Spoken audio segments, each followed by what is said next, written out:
Have we got time to go to the little chamber entrance down there first? Down there. We filmed a bit there. You filmed it already? Yeah. All right, so would you want to go down there for 5 minutes first?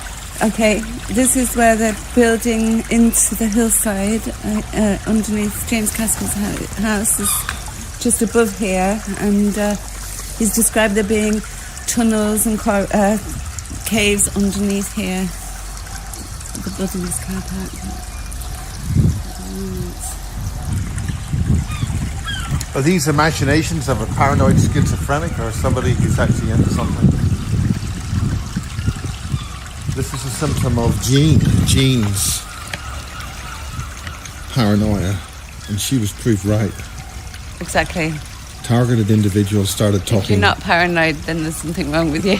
Yeah. Well, certainly. And just to be clear, the houses above is where James was filming. We were filming with James yesterday. James? Michael? Yep. This is St. Ives. Yeah. We're off to the drop site Delta.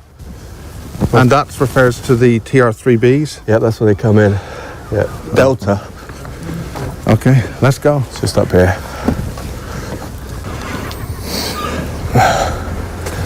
Okay, and this is good old Porthmere Beach here. This is where it is. It's just to the left of the beach, over near the cliffs. Good.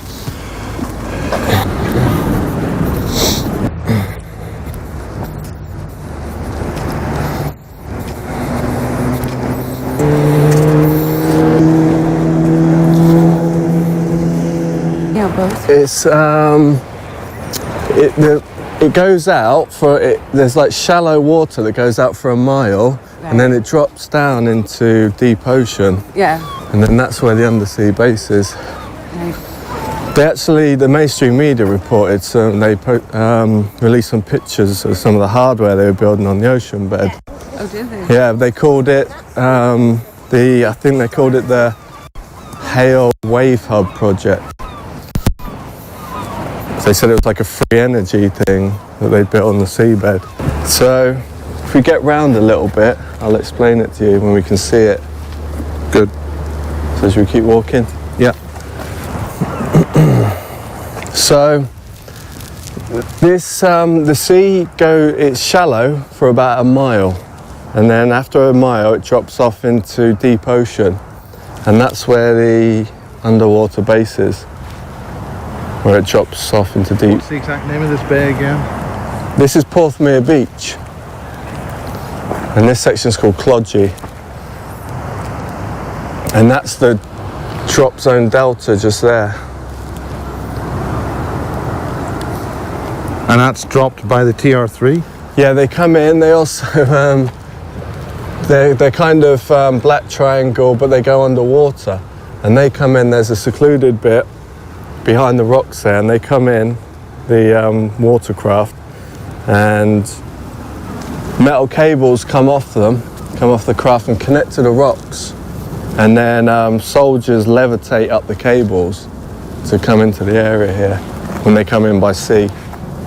And why this particular area? Why the base? Is there a reason or just?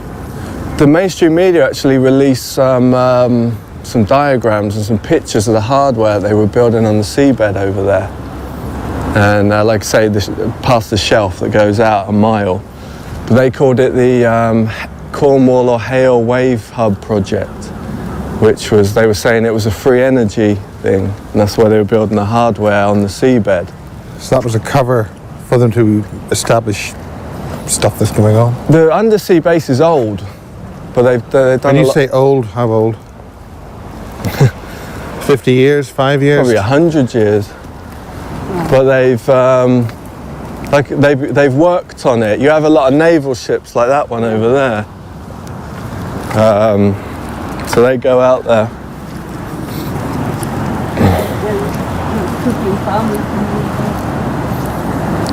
So they're over near the base there. It's not all the time, but they regularly come in over there, and then they're working with the facility there. But they come in and they dock here in the beach. Now we're looking essentially north west across the Irish Sea, is that right? I think so. Whereas that landmass immediately off that would probably be Wales. Over there, Yeah. that is Cornwall. That's Hale Beach over there. Oh, so we're looking really northeast with the sun, the way the sun's setting. Yeah, the sun's setting in the west, obviously. The thing with the base there is there's a sea gate out there. That's why they built it, and it's sea gate? a sea gate, and that's going to take you to straight directly into certain lakes in the planet, like lakes in Peru, and also in Malaysia and the island of Penang. So it's like a apartheid. Yeah, under the sea. So yeah, a mile out, bang, you go through, and that's going to take you straight to those places. Is that technology from the ancients, or is it modern? I think so. I think it's ancient technology they've worked on. But it's also going to take you off planet to places on Saturn too. You're referring to Saturn's moons or Saturn itself? Saturn itself. What's the speciality? Why Saturn, or is it just perhaps because the gates connect? Is there any control of those gates? You can select. Can you select your destination? I think so, yeah. You can go to, like I say, the lakes in Peru, Lake Titicaca, the island of Penang, and Saturn too. It's definitely those three places.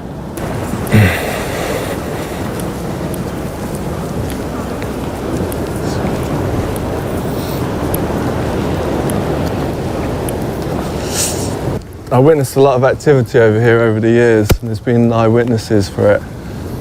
Like at night, really, is where it all happens. Yeah. I've seen that. Any particular days? The weekends seem to be a lot of activity for some reason. Sundays, and I've got like a big hole there in the ground. That was supposed to be blown out.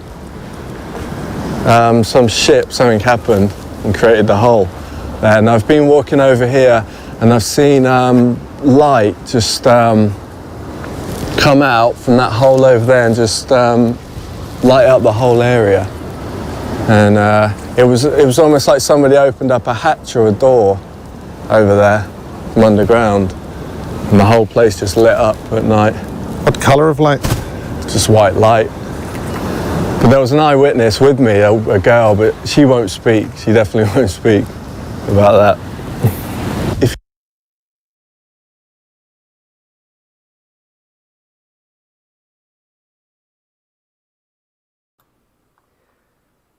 I have been searching for that girl he is speaking about currently, and I question everyone. Who is Commander's eyewitness? So far, no one has an answer for me. I'm going to go out on a limb right now, but it's not the first time I've been out on this limb. I vouch for Michael Prince, Commander James Casbolt. I vouch that what he is telling you is true about what he experienced.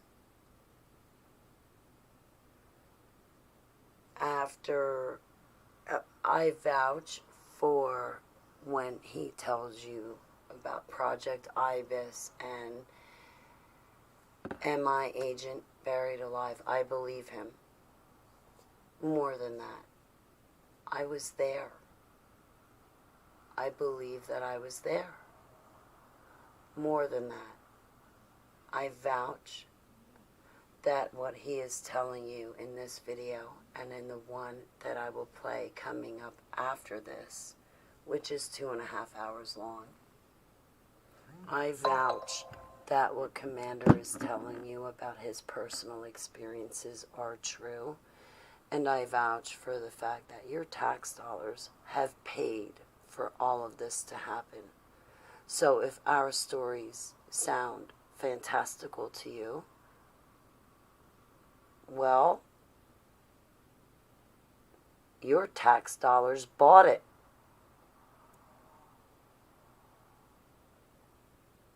And no, I won't speak You all remember when I lost my speaking abilities for 9 months back in 2014 and 2015, yes? So again, I vouch for what he is telling you to be correct about his personal experiences. Super soldier projects are real. Your tax dollars went to support them. Don't get mad at the messenger, who is I, Holly.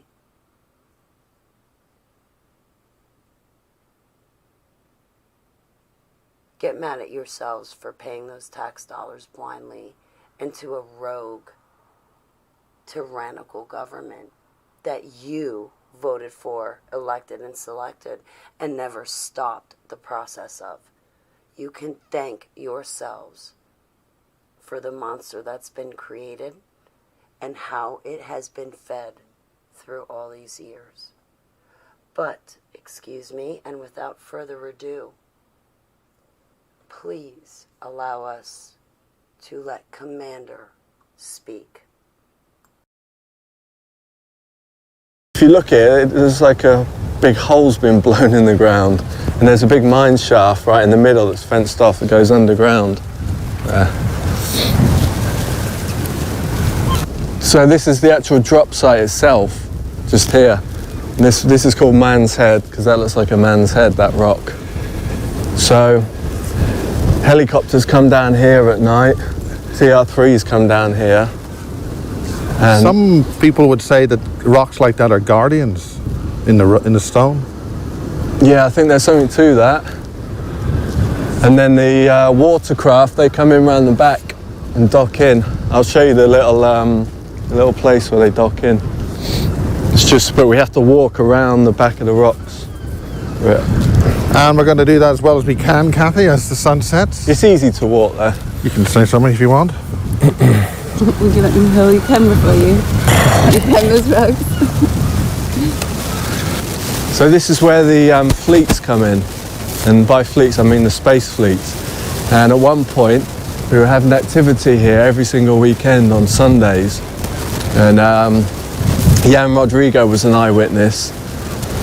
I was actually calling the ships in telepathically, and they were flying over, and then they were shooting up into the outer atmosphere from here, straight up, and they'd hit space in about 3 seconds. So they just go up and then they go boom, straight up into space. What type of ships? TR3s?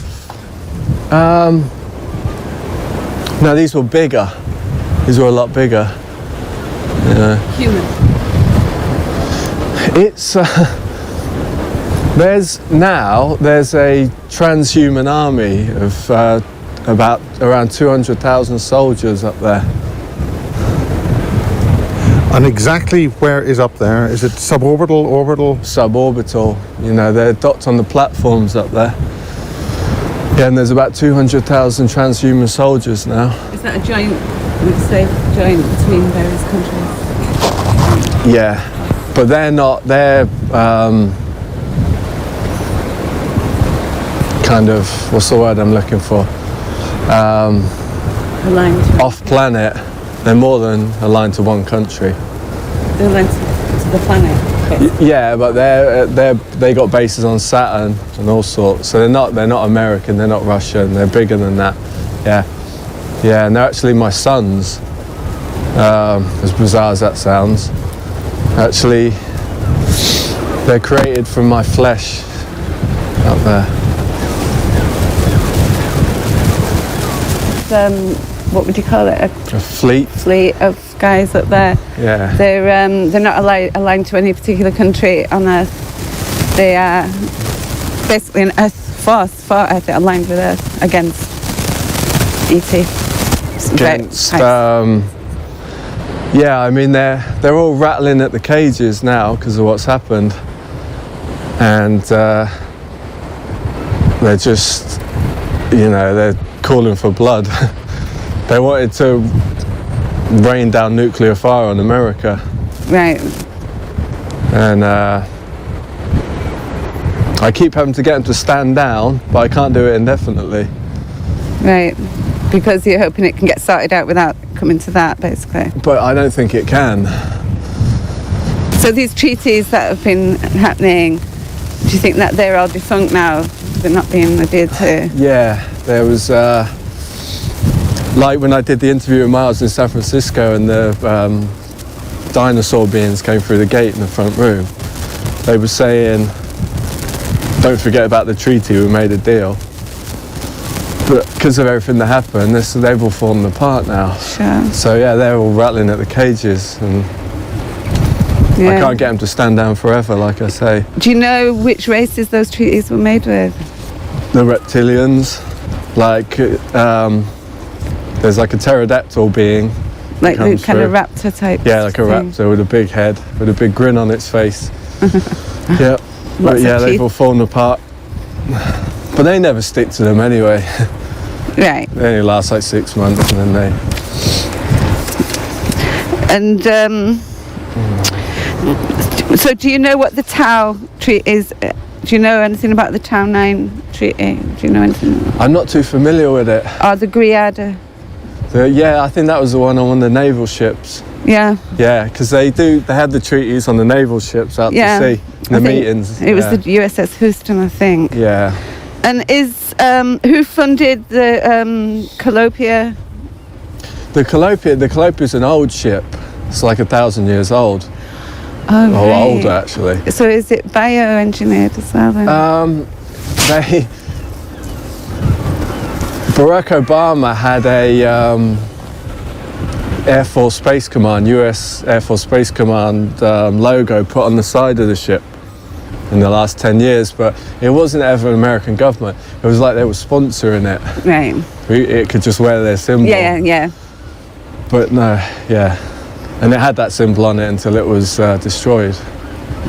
Yeah. And is this stuff, is the UN involved in coordinating any of this space fleet stuff, the UN?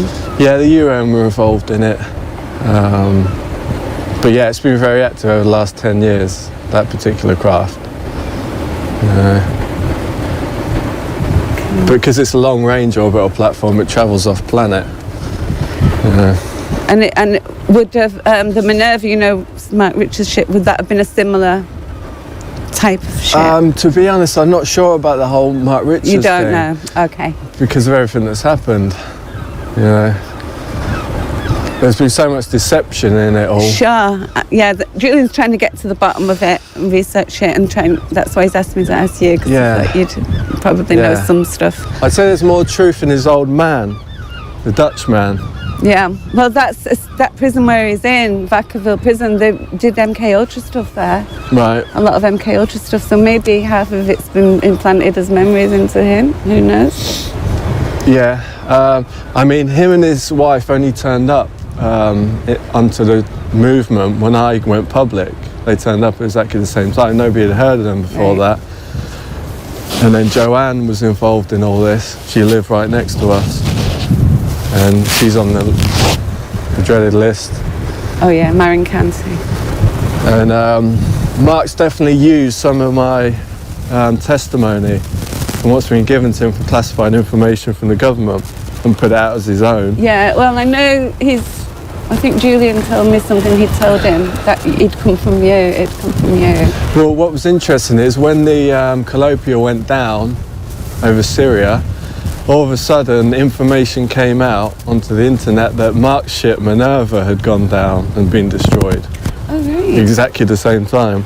Well, Julian's seen a lot of parallels between you and Mark, so there's something going on. So they were reporting the Colopia, and they were reporting my story as his story, as his ship. Right, so that needs Because it looking came at out a bit. exactly the same time, yeah. And former White Hat posted it on his blog, RIP Minerva.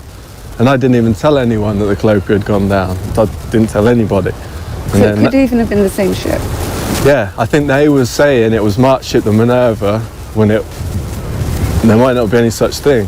They're just reporting on the Colopia. Yeah. So I'll have to look into that a bit more then. But I'll take you round to where the little dock port is. Yeah, before we lose the light. Before we lose the light, yeah, okay. Do you want this back, Miles? Yeah. The coldest it's been down there. Okay, James, Sir Michael, Hello? we are at. We are Delta drop site. This is where the watercraft come into this groove here. You come in here and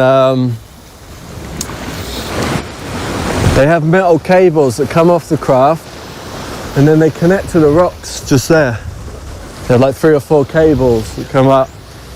So I've been up there at night and I've seen soldiers levitating up the cables with backpacks on. But they're coming up the cables, they don't come up straight, vertical, they come up sideways like this, horizontally. Like in this motion. I've been up there, I've seen that. And most of the craft just is underwater. The top bit sticks out. Looks like a set of traffic lights on top of it when they dock there.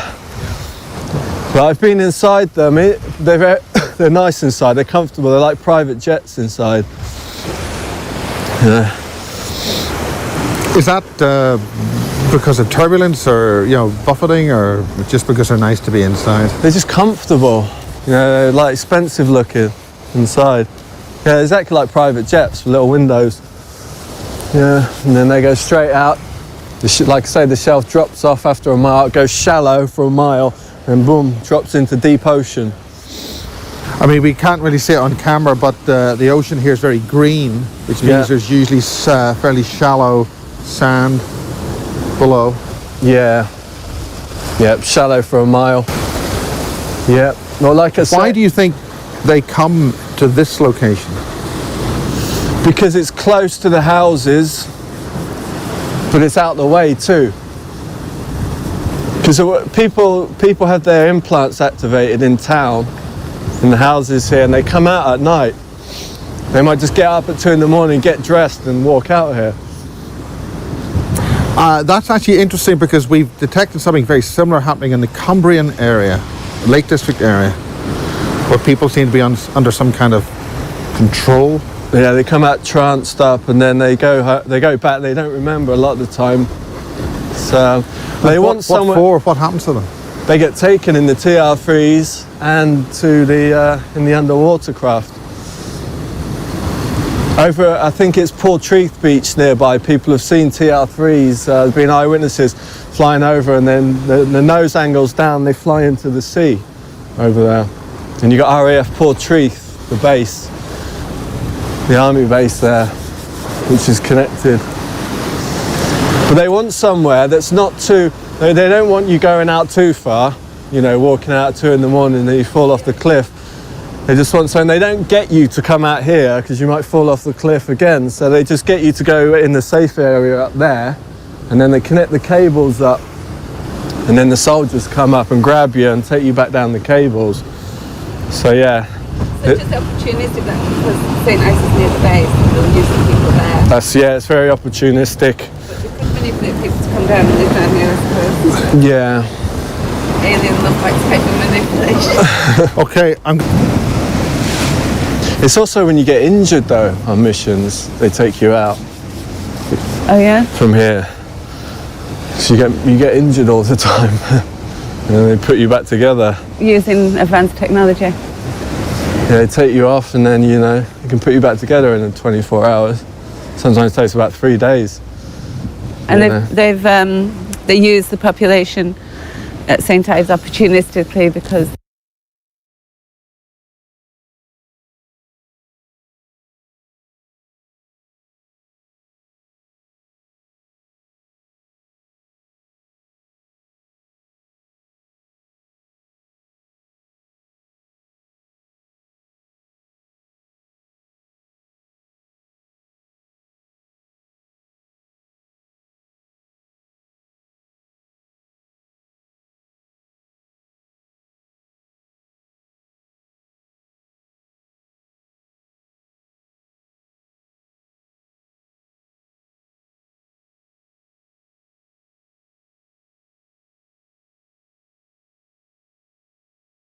it happens to be near the ancient base. There was the old base anyway. Yeah. presumably. Yeah, and like I say, they get people to come out here at night, you know, activate the implants, then they get dressed 2 in the morning, walk out, but they come to the safe bit, like we were saying, and then they take you down the cables. They don't want you somewhere like, they don't want you over Clodgy, that's like too far out, so they want you close to the houses, but obviously this covers it, it's perfect cover. It is perfect. Yeah, and that is perfect there, the little groove there, because they just come in and hide in there. Yeah. So, but yeah. Do they come on certain times or dates because of the moon? Yeah, they use all, it's all very, Tidal things or what? it's all very occultic. They use the, you know, the... Well, during that conversation, the batteries went down on the UHF mics. This is the third time brand new batteries have failed after only about 10 minutes. But anyway, we're getting used to that. Normally the last hour plus 2 hours. It's a receiver that's going down. Different camera this time. So there it is in Cornwall. Is that the lady you talked about at the conference? 2 ladies involved with my family. One's Lady Moran, who was married to the Churchill's doctor. She works at Parton Down. And that was a long time ago. That was like before the First World War. The other one was Lady Morrison, who was like more later, like the 50s, 60s. And her best friend, it's like my mum's auntie, she used to come and like visit us in Bath and like make us take elocution lessons and wear white gloves and all this like grooming. Yeah, being groomed. Yeah, ladies, you know. What were you being groomed for? Whatever it was. My mum and dad still looked shocked when they saved that. We moved back to Rochdale and we worked when we got in at the convent and all this. They put them off for some reason. They just used. They told them lies. I think they told them that me and Liz were going to be dead successful and get a place in society and all this. But in the end, they just sent us back up north. My dad is like a really, really nice person and we made him these 2 people and we into a really horrible person. Right. Who I thought was really my dad, but now I sussed it out. That's what they did. Like fractured him. There's 2, like a Jekyll and Hyde, and he's such a lovely, he's such a nice guy. He really is a genuinely nice guy. But then he's got this other half to him that practices childhood sexual abuse on one of his children. Right. Was so out of character as who he was. Yeah. So who was the Jesuit woman you were talking about? Leloita or something? Oh, that was the headmistress of the school I was at, Ignatius Loyola. Okay. She was called Madame Ignatius. Madame Ignatius. And that was the name of the Jesuit founder, Yeah. Ignatius Loyola. Right. So was that a woman? She The was. founder? No. It was a man? She was just a nun, what called herself after him. So that tells me really that they were Jesuit nuns. Of course, yeah. Or Carmelites. Yeah. So how do you pronounce the name again?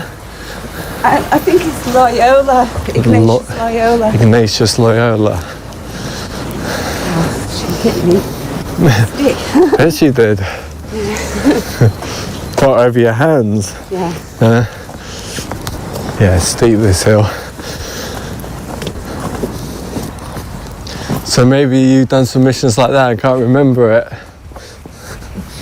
Well, I worked in the Athenian Club when Harold Wilson was having lunch there Oh, okay. in Pall Mall. Yeah.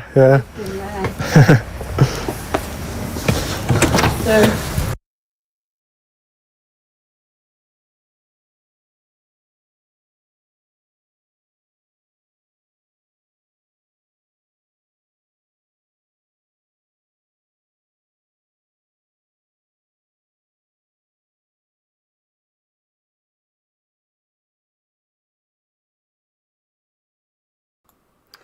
If you ever come onto my channel and blast a survivor from the dumps, from MK Ultra, from Super Soldier Projects, from Pizzagate, I will strip you of everything you knew, and I will strip you of every friend I ever thought I met through you. How dare you come on my channel and bash this man? And this man's name is Michael Prince, Commander James Casbolt. You want loyalty? I got it, and now you know where it lies. Don't you ever come on this channel and bash him again. We know who's loco now, don't we? How dare you? Now, let us all get back to the presentation that I started.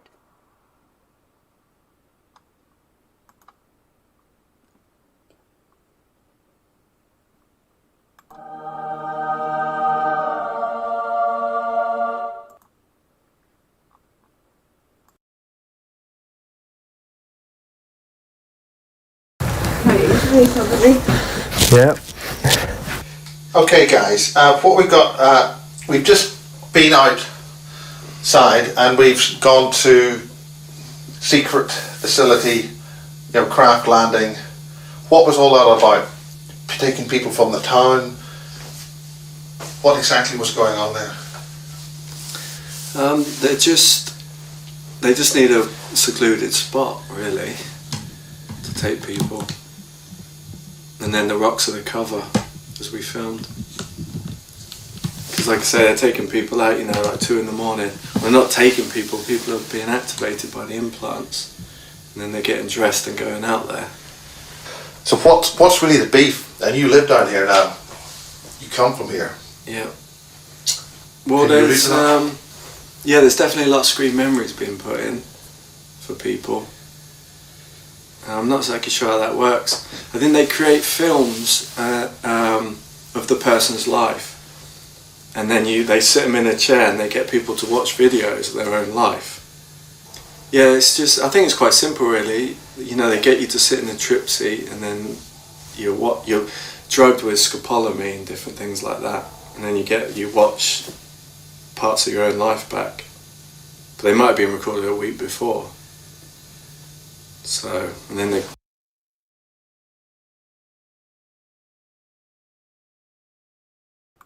If I am wrong and I blocked the wrong person from my chat, I will correct myself, Lukert, my favorite bug bouncer, and I'm sorry. However, whatever is going on in my chat, I'm not going to tolerate it. I am running this video for you guys to sit back and listen, or if Commander's testimony resonates with you, for you to feel safe to talk about it.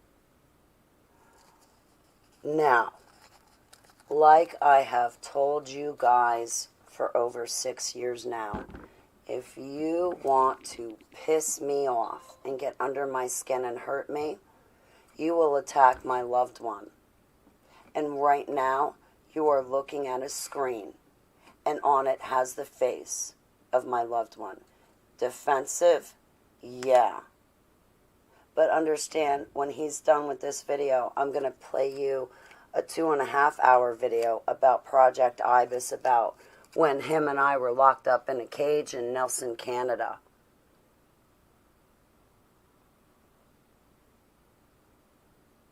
No, you listen to him and his experiences. Because again, this is what your tax dollars went to pay for. Because you were not diligent and on top of your game. Being able to run Michael Prince, James Casbolt's video on a live stream without getting a copyright strike is a literal prayer and daydream come true. So without further ado, I would really love to hear my fellow survivor and my commander, Michael Prince, James Casbolt, speak. Thank you.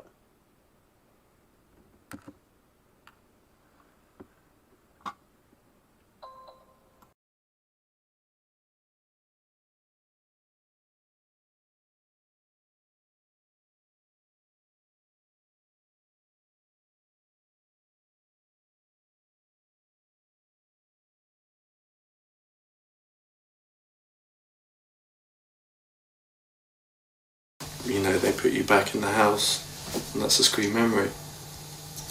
I mean, when we were out there, it seemed clear that with all that activity happening and ropes and soldiers on rocks and stuff like that. Yeah.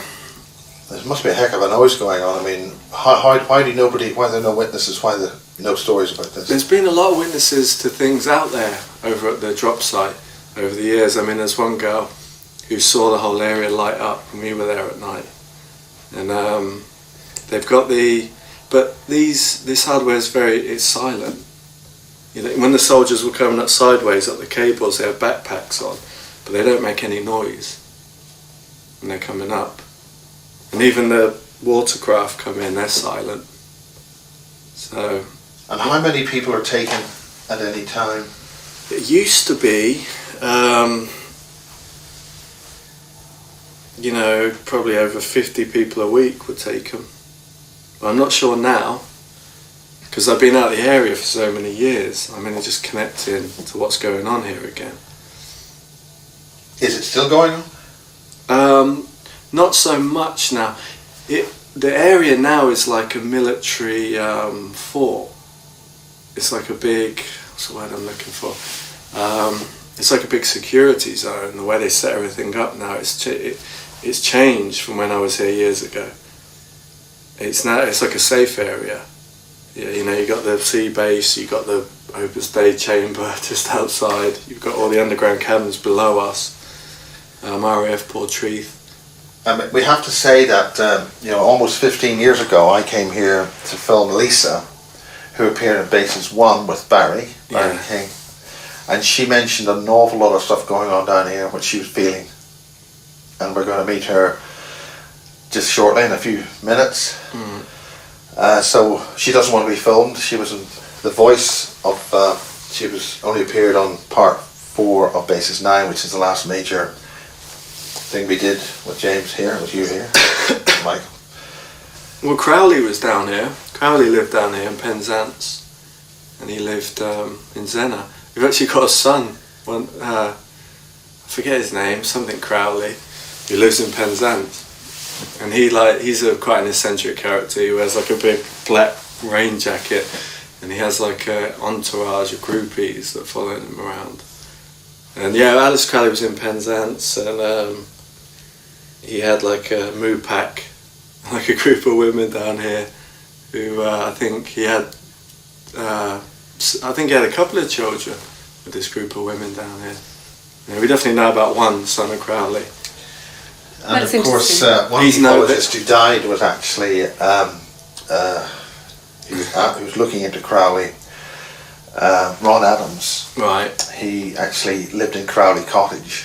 Yeah. And one of the things that his family was dealing with in the Bent Borders Woodbridge complex, they had a terror of spiders.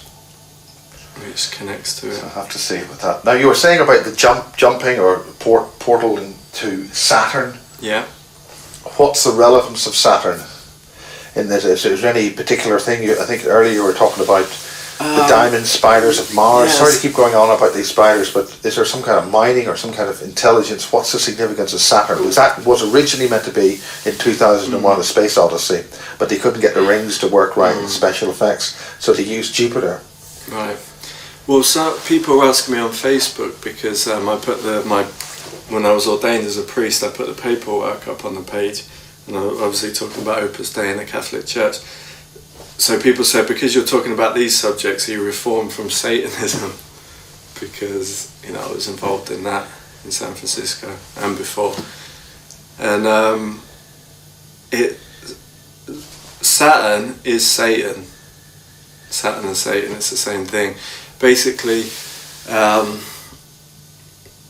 through the assassinations through the years, it was, we were connecting to Saturn, just the energy of Saturn.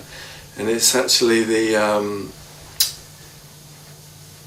there's a whole science of assassination based on the archetype of Saturn.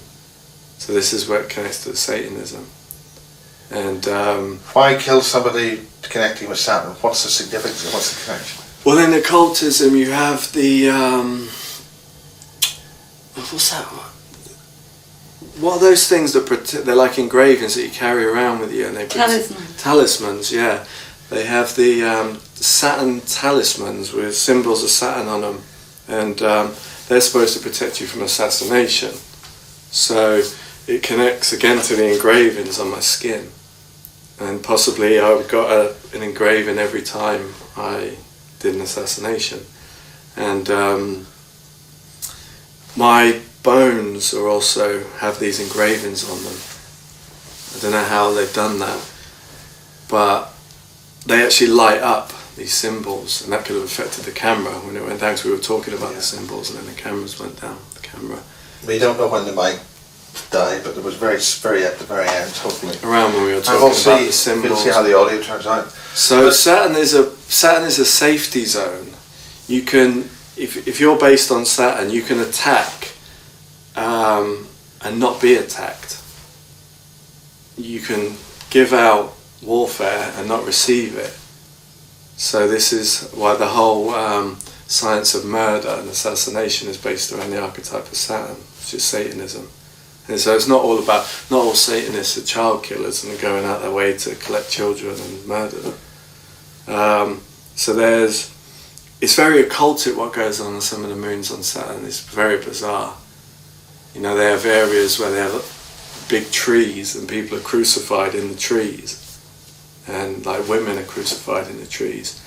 And the tree has metal cables in it. It's like a living alloy tree. And that sounds very bizarre. And it's used as a weapon with these women crucified in the tree, and then that's directed through satellite on some of the areas onto Earth. What's the significance of this crucifixion thing? They're trying to re-crucify Christ-like figures again. You know, people who think are historic figures from thousands of years ago walking the earth now. But they do, at Bohemian Grove, they crucify you upside down. It's a reversal, it's satanic. Yeah, he's wondering if all wars are actually a cover for ET and human conflict. Yes. Would you say so? Yeah, all wars, yeah. And in terms of weaponry, would you say the atom bomb was developed in an attempt to fight ET enemies? Yeah. Because there's a lot of suicide conflict going on in this. You know, the Greys will come down in their light craft and suicide themselves.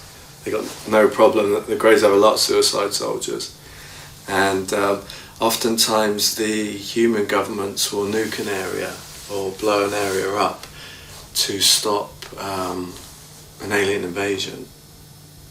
So I mean, it's not all evil. What they're trying to do, the terror of alien ship landing in the human community and aliens coming in and kicking down doors is too much. So they'll often nuke the population so they don't have to go through that.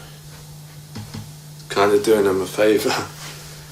Because it's just a quick death. And to contain the situation.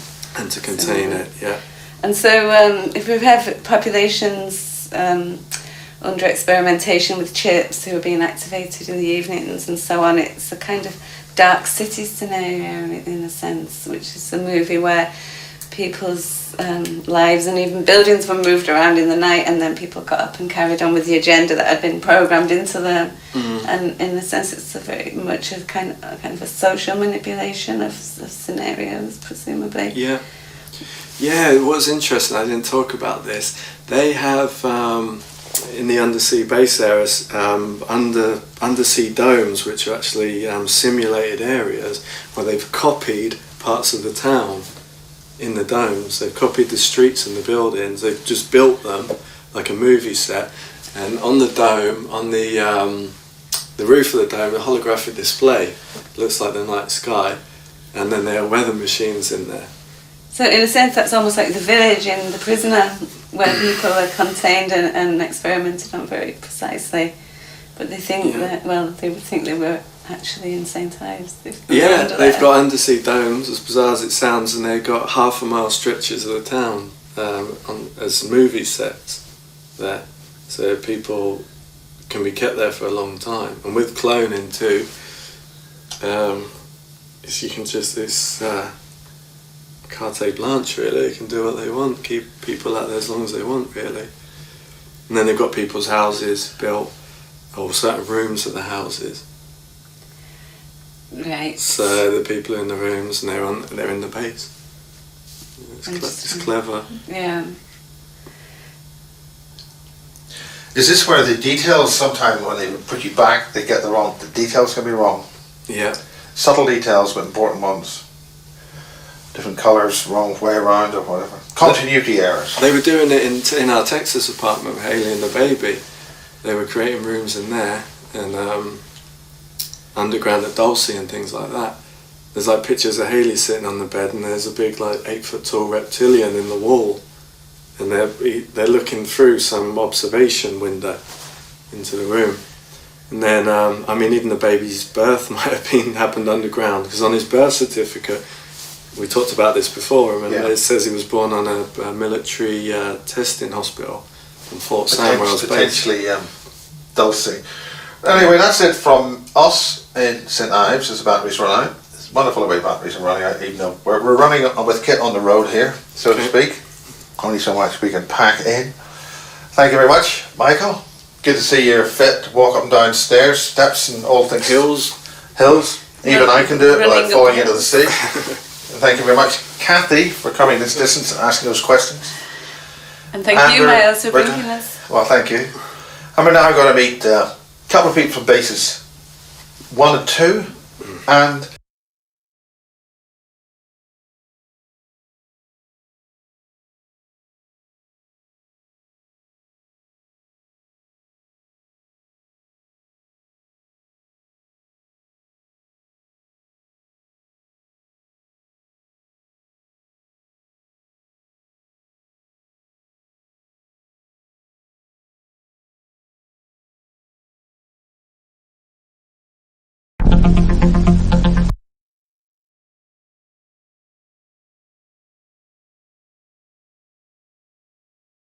on Barry King's material, first released in bases 1 and 2. King talked about generated life forms, horrendous mind and population control programs, Mannequin and Puppet Master, all going on in Britain's Berkshire countryside at a base under the village of Peasmore. Casbolt highlighted even more horrific programs involving children, genetic experimentation and further terrifying details. And even a base under Parliament itself called CLC-1. In bases 2 and 4, a further witness, Matt Todd, gave us even more detail with the involvement of the US military in the abductions, or MILABs, and how he killed 4 greys at a base where people's souls were kept in cages. Bases 7 gave us super soldier Dave Marrow and his trauma-induced Monarch programming. Selected at birth and trained to fight off-planet perhaps, Matt Todd demonstrated radio signals coming from his many implant, the existence of some other form of dimensional reality, and a war with super beings is implied. So now, in Bases 9, we present Michael Prince, aka James Casbolt. This time, the SS comes into focus and the nightmare continues. That is, if any of these claims can ever be proved with factual, evidential data. James Casbolt. James, we met in a previous persona as James on a previous edition of the Basis series. You've got a different persona now, or you've got 2 different ways you portray yourself to the public. Can you explain what the difference is, or why you've changed, or has there been a change? Michael Prince, James Casbolt. It's just a simple matter of I'm using the name, my birth name, Michael Prince. Right. That's the name I was given at birth by my biological mother. So where's the story of the Casbolt? What's the story? That was a family I was adopted into, the Casbolt family. Yeah. So that was 81. Yeah, I need to go back to the beginning when I was a baby, the origins of Project Ibis. It was the name of the project I was involved in, born into, effectively, was named Project Ibis, and it was run by the NSA and MI6. And it was tracking 42 children from different countries. And all those children were brought to a facility in Canada in the Rocky Mountains, underneath a small town called Nelson, And What countries? Why were they selected? according to the file information that I've seen, they were selected for because their DNA. The NSA information that I've seen says that we have what they call blood prime, which it states Anunnaki DNA. What is blood prime? What specifically are the differences? I think it's a type of alien DNA, human, alien, hybrid. Is there any particular, is rhesus negative, positive, or anything like that? I think there's the rhesus negative factor in it. I think that the O negative factor. So how are the children selected as such? I mean, does that mean there's some means of selecting? Is it from different, at birth, other people's bloodline? Medical records? I think the mothers were selected, and the embryos were cloned embryos grown in an artificial environment, test tube babies. And I think those, from my understanding, those embryos were then implanted into specific women who gave birth, and then at the time of birth the children were transported to the underground facility at Nelson in Canada. The name of that facility was a Q552. Where's Nelson? Is it in Manitoba, Winnipeg, somewhere? That's a small town in the Rocky Mountains. It's in British Columbia, in Canada.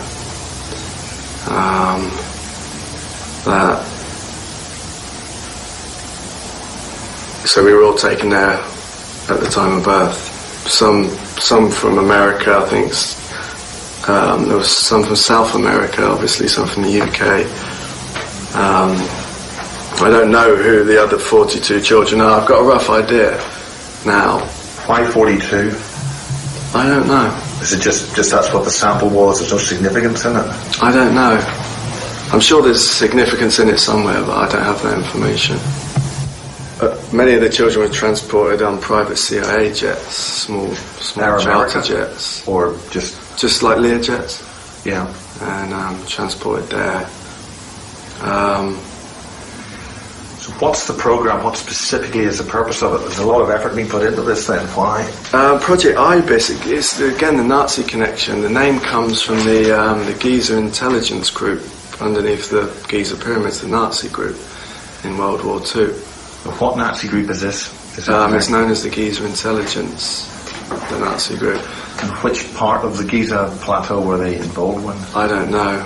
I just know they were based underneath the Giza pyramids. There was a facility, the Nazis in World War II. And the name connects to Thoth, the immortal, and the Egyptian. There's some connection with an ibis bird would represent Thoth in Egypt. And what were they trying to find in Egypt, or what did they find in Egypt? I think they found some kind of life extension technology, and this was effectively this was a major part of the IBIS program, was life extension, regeneration. Is there some kind of chamber that you could mention, or any particular area? Yeah, there's the emerald chambers. The emerald? Or the emerald rooms. But I think that's in more than one location. I'd rather not talk too much about the emerald rooms. I'd rather just focus, because it's such a complex subject. It's. Is this to do with the storage of souls on the earth and the recreation on earth? This is very much physical. At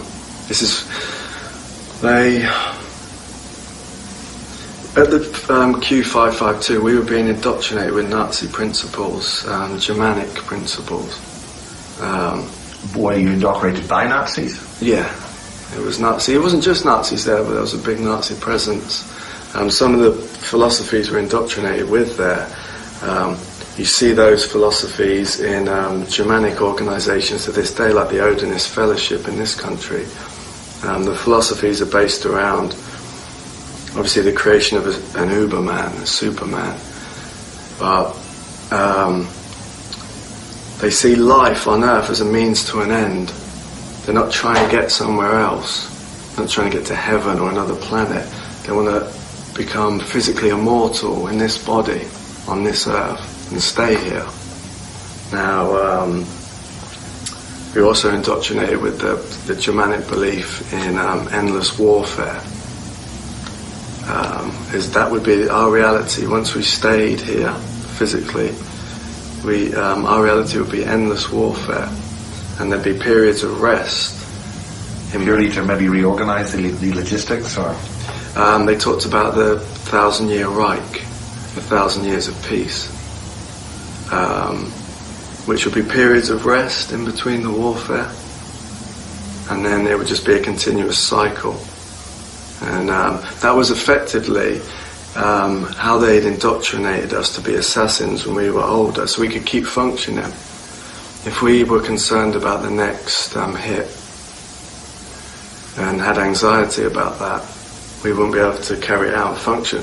But if in our mindset, if we believed that we were designed for endless warfare and it would never stop, we would just accept that and be relaxed when we were involved in assassination. And what kind of assassinations or what kind of missions are we talking about here?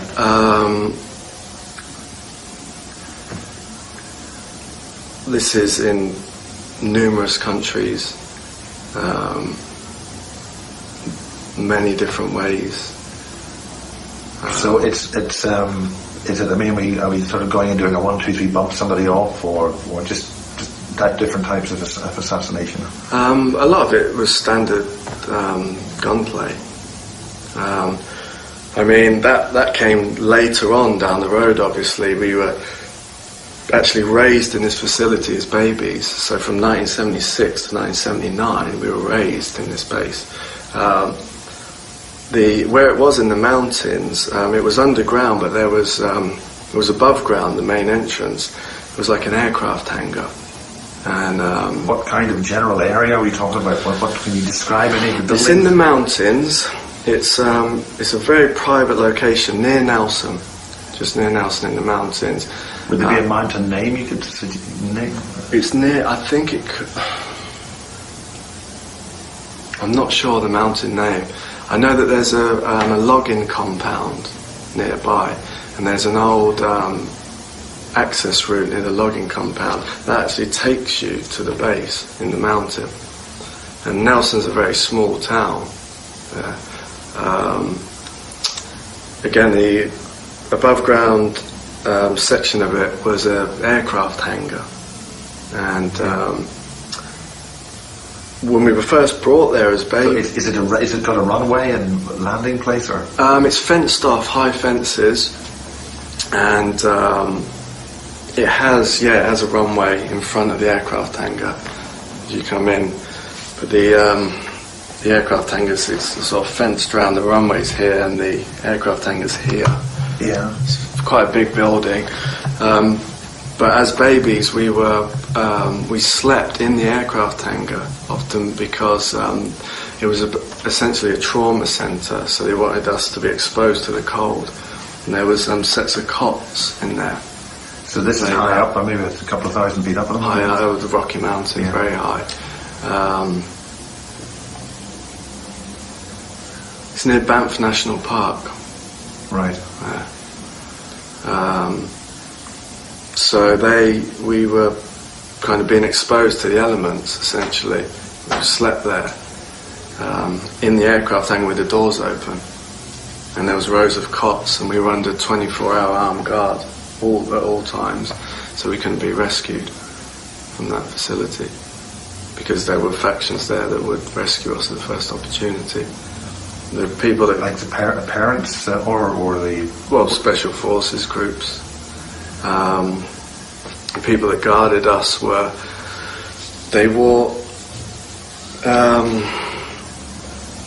black uniforms, and they wore black masks, but sometimes they wore the ultra modern SS uniform. What's that? It's kind of like your standard SAS Black Ops uniform. Black boots, black trousers, black top, but it has chest plates and there's leather around the arms, and it has the SS double rune on the chest. Double the SS symbol. And so that's a modern uniform. When you're saying a modern uniform, you're talking about post World War II. Yeah, this is the modern SS uniform. Yeah. So getting back to this SS uniform, I think, what era are we talking about? 70s? This was 1976, and we were first taken there as babies. So that means that that's the SS wearing those uniforms in Canada. So they must have authority to do so. There was some kind of internal war going on in the military and in the intelligence community. So are you saying this is therefore a Nazi organisation that's doing this? Yeah. So by inference, it means that the connections with AL499 and the other places in the UK must be essentially under Nazi control, or is that NSA control? Well, this is it, you see. There's a big Nazi element within the NSA, because this was officially an NSA facility, the Q552 at Nelson. This was a NSA base, officially, the Q552 facility at Nelson. Now, there's a major Nazi element within the NSA. So that essentially is saying that the NSA is a Nazi organisation and a survivor organisation from World War II. Yeah, I'd say that's a fairly accurate statement. So de facto, World War II was won by the Nazis. I wouldn't say they won, but I wouldn't say they lost either. It survived. It survived. Yeah, in an underground fashion. If the NSA is essentially protecting the Nazis, or the Nazis are running the NSA, is that what you're saying? I'd say that this faction is running MI6. Just to go off topic slightly before I carry on about what happened at the Q552, my main contact in MI6, he's a director of special operations, a man named Alfred Bonner. Is this your current contact, or was your contact? He's been my contact for years, and he's my current contact. I've carried out many assassinations under his instructions. So you're saying this publicly? Is this? He's not publicly known, but people can contact MI6 and ask to speak to Director Bonner. You can contact MI6 on the website, on the phone number, and MI6 will admit they do have a Director Bonner there. So what is the function of telling us about this now? Are they inviting people to ask those questions, or do they want that information out? They want this information out. Alfred Bonner, he's from Bavaria. German, effectively. He's you see him, very interesting looking man. Your classic Aryan giant. The guy's 6'6", looks about 52, huge guy, massive shoulders, very blonde hair, going almost white now because he's getting a bit older. Wears your classic MIB outfit, the fedora hat, that's his style of dress. Wears the fedora hat, black suit, piercing blue eyes, has a scar down his left side. That's from the officer class, from fighting? I'm not sure where he got the scar. This guy, amazing guy. The characteristic of German upper class is to have a scar. It's interesting. From sword fighting. It's interesting you say that. I didn't know that. Very interesting character. He from Bavaria, close friends with Henry Kissinger, or Henry Kissinger also from Bavaria. Who seems to have an amazing ability to stay young and healthy, relatively speaking. Alfred Bonner was a director of security at Dulcie at the time of the Dulcie rescue. Now, there's been a book published by Pilkington, I think it is. I could stand correcting, saying the whole Dulcie thing's a fraud. No. They've stuck bits on the mountains to make it look as if what's going on. No, Dulcie is real. Dulcie's 100% there. So, I mean, why do you think there'd be elements within MI5 publishing books saying this stuff's strong and it's shadows and it's a fraud. I'm not really interested in the whole. It's in your recent book that's been published. I'm not really interested in all that. I know Dulce's real. It's an important place for the New World Order. So, what's the function of Dulce? I mean, we've heard that there's certain underground things in it which were released in the late 70s. Is there anything new about it? Is it current? I've got a friend in the CIA who works at Oak Ridge National Laboratories in Tennessee, and he often works down at Dulce. He sent me pictures of the first level. I've got colour photographs. And it's not really, the first level isn't high tech. It's kind of just a damp old base, it's a bit run down, the first level. Not what you'd expect to see at all. The old elevator shafts and things. Are you able to provide those pictures at all? Yeah, I can. I think they were released on Project Avalon a couple of years back. Right. I can show you those pictures. But when you go down the levels, it does get more advanced down there. It's essentially. Have you been down to those levels, or have you been shown them? There is connections with IBIS and Dulce. Dulce is essentially officially it's a psychiatry centre. When the employees walk around the facility, there's certain sections with people in like hospital rooms, with almost like prison rooms in a way, but not with bars, like plastic windows, thick plastic, and you have people there in hospital gowns and sitting on their beds, and the briefing is that they're incurably insane and that they're doing high-risk drug treatments on the insane. And it's actually a top-secret psychiatry facility. That's what they're first told when they go in there. So, and then they never come out? These people? Yeah. I think a lot of them don't come out. There's, as you go these particular hallways in Dulce, these rooms in the corridor curved round, and every kind of 12 rooms you have an operating theatre. So these people are taken out as operating theatres.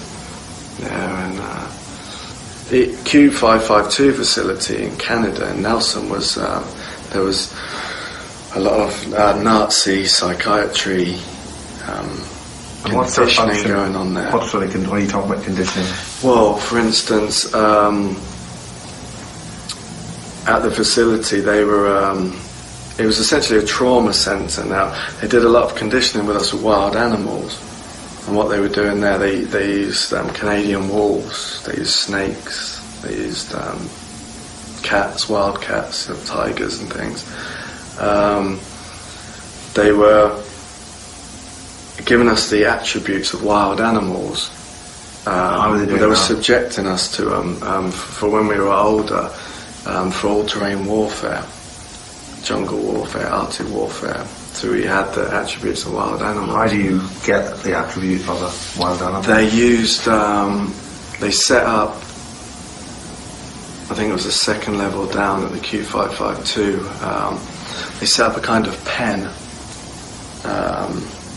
30 feet wide.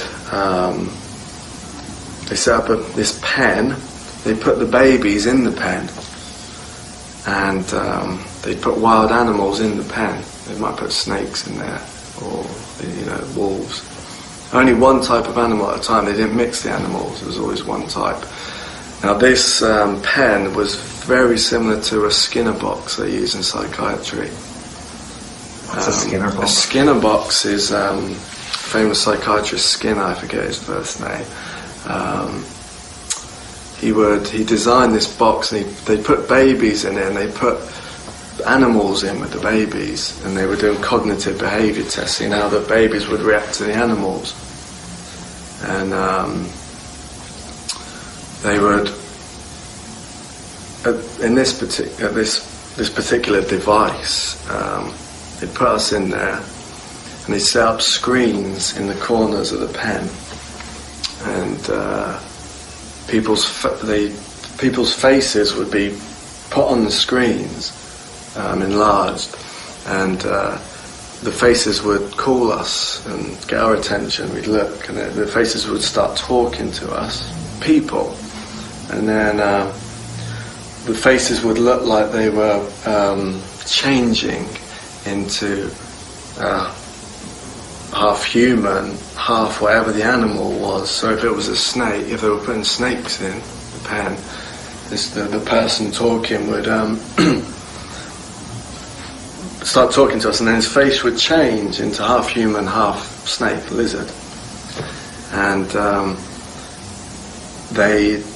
George Bush Sr. was the main handler of that particular facility, and his face would often come on the screen and talk to us, and he would do very much the reptile with the snakes.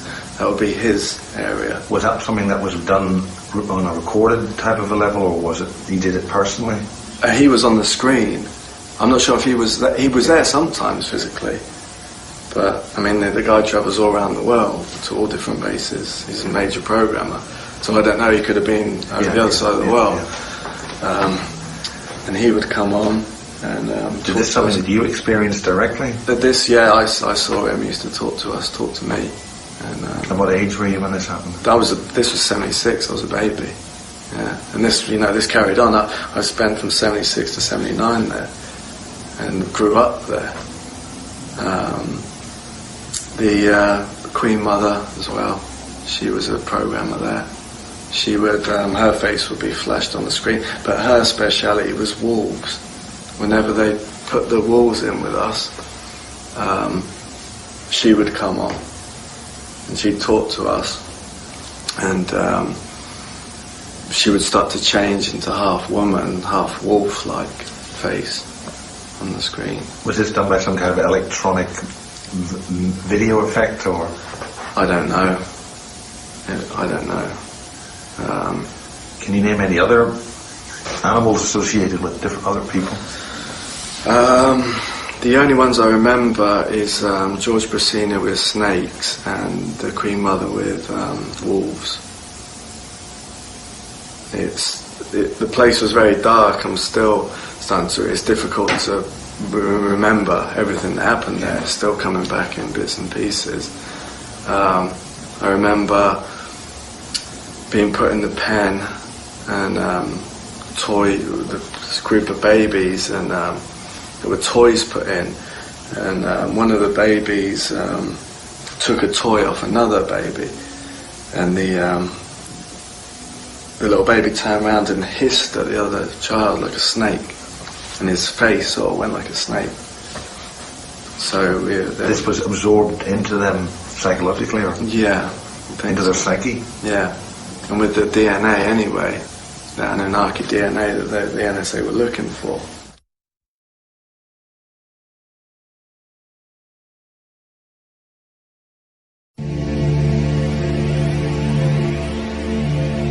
In part one, we heard how Michael Prince is the birth name for James Casbolt, and how he was taken to a base in Canada near the small mountain town of Nelson in British Columbia for cyborg enhancement as mind-controlled children selected by their specific blood types, on how they were exposed to the open cold night in a large aircraft-style hangar to sort out the men from the boys, just as in ancient Sparta, then guarded by Nazi SS troops in modern-type uniforms in the late 1970s. Michael sent this scan of one of his security clearances. However, in earlier images he sent claiming to be at the Dulcie base, this could be anywhere. So if anyone really knows what these forms refer to, please contact megawatts@blueyonder.co.uk.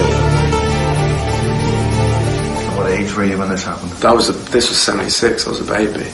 Yeah, and this carried on. I spent from 76 to 79 there, and grew up there. The Queen Mother as well. She was a programmer there. She would, her face would be flashed on the screen, but her speciality was wolves. Whenever they put the wolves in with us, she would come on, and she'd talk to us, and she would start to change into half woman, half wolf-like face on the screen. Was this done by some kind of electronic video effect, or? I don't know. I don't know. Can you name any other animals associated with different other people? The only ones I remember is George Brasina with snakes and the Queen Mother with wolves. The place was very dark. I'm still starting to. It's difficult to remember everything that happened there. It's still coming back in bits and pieces. I remember being put in the pen and this group of babies, and there were toys put in, and one of the babies took a toy off another baby, and the little baby turned around and hissed at the other child like a snake, and his face sort of went like a snake. So this was absorbed into them psychologically, or? Yeah. Into their psyche? Yeah. And with the DNA anyway, the Anunnaki DNA that the NSA were looking for.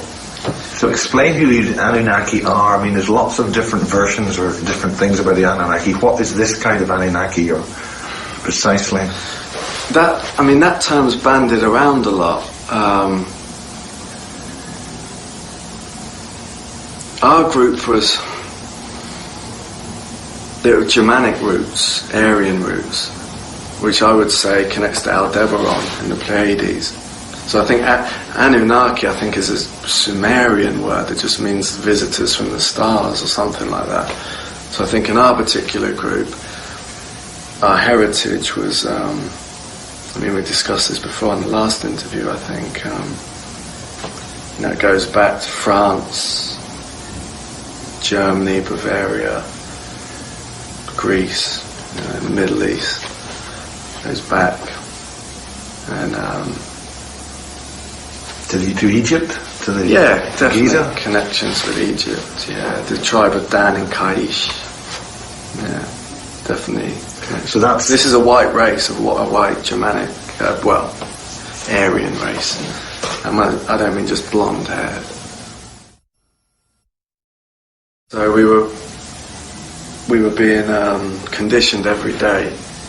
And into what function? Assassins, mainly. Assassins. There was there's psychic things, remote viewing, and that, but it's mainly assassins. Physical soldiers. This is why they wanted the all-terrain attributes. So just basic soldiering? Not basic soldiering. Specific operations. Such as? Crash retrieval, hunting, tracking aliens. What kind of crash retrieval? Ships that were shot down from alien creatures. So you were specifically dealing with the crash retrieval of non-human craft? Yeah, that came later. There was many of them. Tracking alien entities through jungle terrain, desert terrains. Almost smelling them. Almost picking up this scent like a even wolf. Though to the average person many of these aliens would appear human, would you there was all different types. We tracked all different types. There was a wolf type of being, bipedal humanoid wolf that were like a Bigfoot. So we tracked those creatures. We tracked those. Were they people indigenous to Earth, or were they walk-in like through the next dimensional, or? No, these were physical creatures that physically travelled in ships. There was a landing zone in. There was an NSA facility on the island of Penang. Dense, the Looking Glass facility, dense jungle coverage.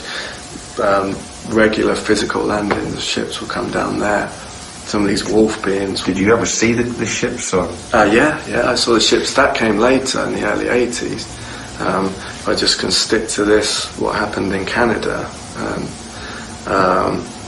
So we're being conditioned there. And essentially being tortured. It was a trauma centre. So... how did the conditioning function? What happened when you were conditioned? What was done? Well, they terrorised us. They'd... I remember the guards, these SS uniform guys, would they brought a huge snake into the pen one day, and I think this was some kind of anaconda from South America. You know, it took like 3 or 4 of them to carry it in. You know, this was huge. And they put that in, and I remember a young girl there was involved in the program in some way, about 18 years old, and they fed someone to the snake in front of us. Alive? Yeah. It's difficult for me to look at the memory and look at the person, but I know someone was. In the same way that we'd feed live rats to snakes. Yeah. Or live mice. Yeah. And what was the function of this? I think they would break us down, terrorise us, to control us. I saw a lot of that stuff. Saw a lot of people, and later on I saw a young girl thrown in a cage with a wolf and like torn to pieces, and that was in England later on. What part of England? Berkshire. Yeah. AL499. Yeah. We had to be under armed guard 24 hours a day at the Q552 because it was there was groups apparently that wanted to rescue us from that, because there's not, you know. How did you know about that? Did you find out that? Found out later. Yeah. So they're definitely not all powerful or anything like that. It wasn't like a impenetrable facility, you know. A lot of these facilities aren't. You can get in them if you really want. Yeah. And boss people out if you really want. We got to 1979 now, and we'd been raised there for those years between 76 and 79, and we were all put in SUVs, convoy of them, to be driven down to another base in America, Dulce, Mexico. Yeah, being transported down to there in a convoy, and I remember we hadn't got that far out of the base. I think we were still in the mountains, and a helicopter seemed to come out of nowhere. Small special forces group came out, and there was a shootout, and some of the guards shot the children. Some of the SS guards shot the children before they could be rescued. Some of the children, but most of us were rescued, and we were brought to a building in Toronto,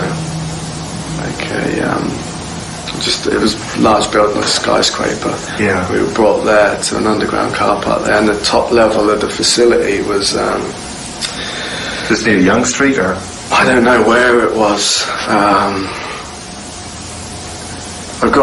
I could try and find out, but I'm not exactly sure. But I know it was in Toronto, and we were. Near me downtown Toronto, or? I know the area that well. Okay. I just know it was there was a lot of skyscrapers there, and this was one very tall building. We were in the top level of the building. You look out across the whole area in it, and how many of them were you? When we got to the building in Toronto, and we stayed there for a few weeks. I remember sitting in a room. We used to sit in classrooms together there. 15, 20 of us. Yeah, about that. So the group that rescued us were based around Com12 in Majestic. What's Com12? Com12 is a group centered around US Naval Intelligence, but it's actually a Majestic group. I'm in contact with one of the men who rescued us in America in 79. But I can't say too much about him at the moment. Right. Again, another Germanic character. We're seeing really that this Nazi control, this Germanic control, is very much in control, or are they tolerated within the organisation? Well, there's good and bad in this faction. I mean, there's a whole Germanic faction which are fighting against the people doing all this evil and the. So what do we have? What are the two basic good guys, bad guys? Okay, who are the bad guys, so to speak, and what is their aim, and what's their function, and what's the purpose of all that? I can't simply separate it into two factions. We don't. We run on survival dynamics. What I mean by that is it's about the survival of ourselves, survival of our families, survival of the organisations we work in and our race. That's how we can understand. We don't believe in good or bad. So ultimately, the good and bad side is essentially you're surviving. It's us surviving, but then it's not just us surviving. We work on all the survival dynamics. Whereas if a person is abusing children, they're working against the survival dynamics. They're our enemy. Right. So this is how we can operate. But we have to have lines and boundaries, or else we won't know who's who. And we won't feel righteous and justified to take military action, which we do on a regular basis.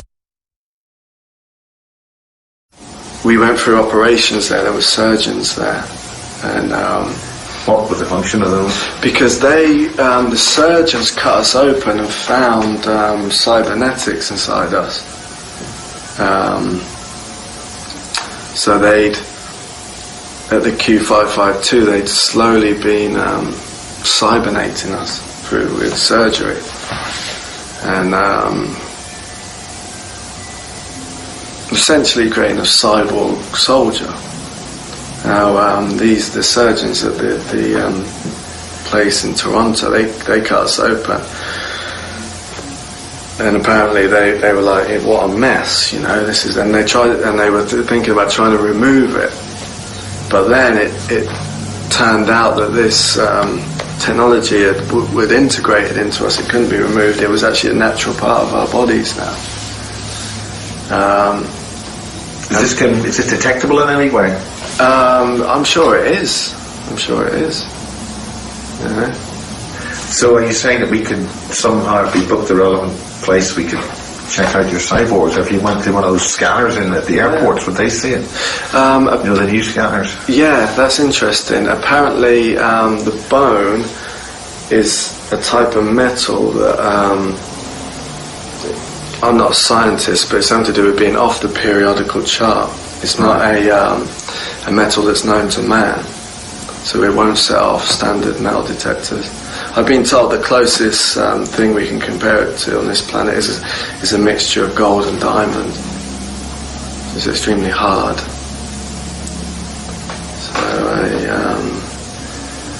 So you don't know how that works technically? There's apparently that's the bone, and then there's a small layer of kind of mechanical armour built around that bone to reinforce it further. And is it sort of grown around it?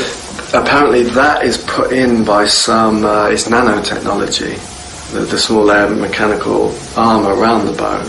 The bone itself is apparently metal, this type of metal. And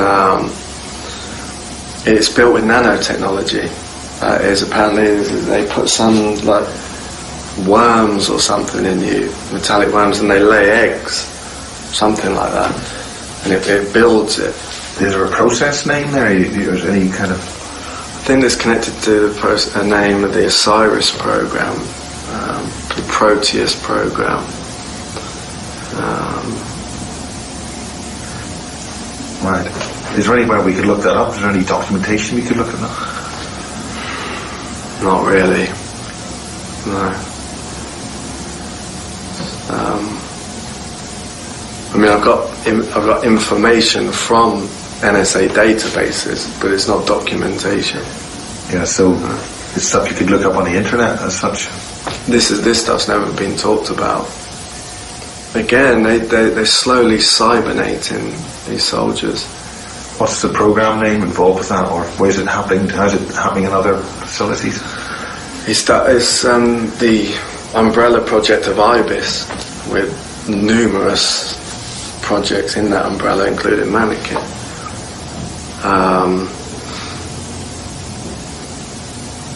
So yeah, these surgeons wanted to remove it because they didn't understand it. So by removing it, would it cause more damage, so they had to leave it? This is stuff had integrated into us, so they actually classified a new life form, the scientists, after that. They classified us, they called it we were ascended machine technology. Ascended machine technology, essentially a cyborg with a soul. And they developed a new law of robotics around us, a new science around us. Does this develop onto the super soldier program? Yeah, because they wanted to do things like they wanted to jump out of a plane without a parachute and land in the jungle, in the sea or in the jungle, run 40 miles through the jungle, and then take out your target and be picked up. Are you able to develop anything more on that story? Well, this came later, all these operations. What do you mean by later, in the 80s? Well, there's so many. I mean, the operation in Malaysia, for instance, that was a jungle warfare operation. Which operation in Malaysia? In Malaysia, on the island of Penang. This was... and on what grounds and what type of military action are you talking about? The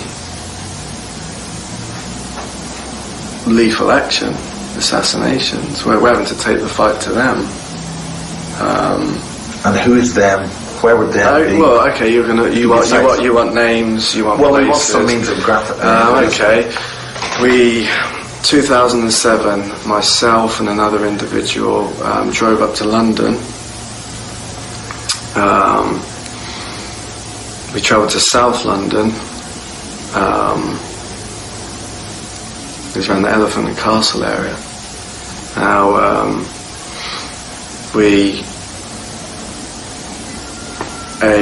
an SUV pulled up with MI6 operatives in that. We were given a briefcase.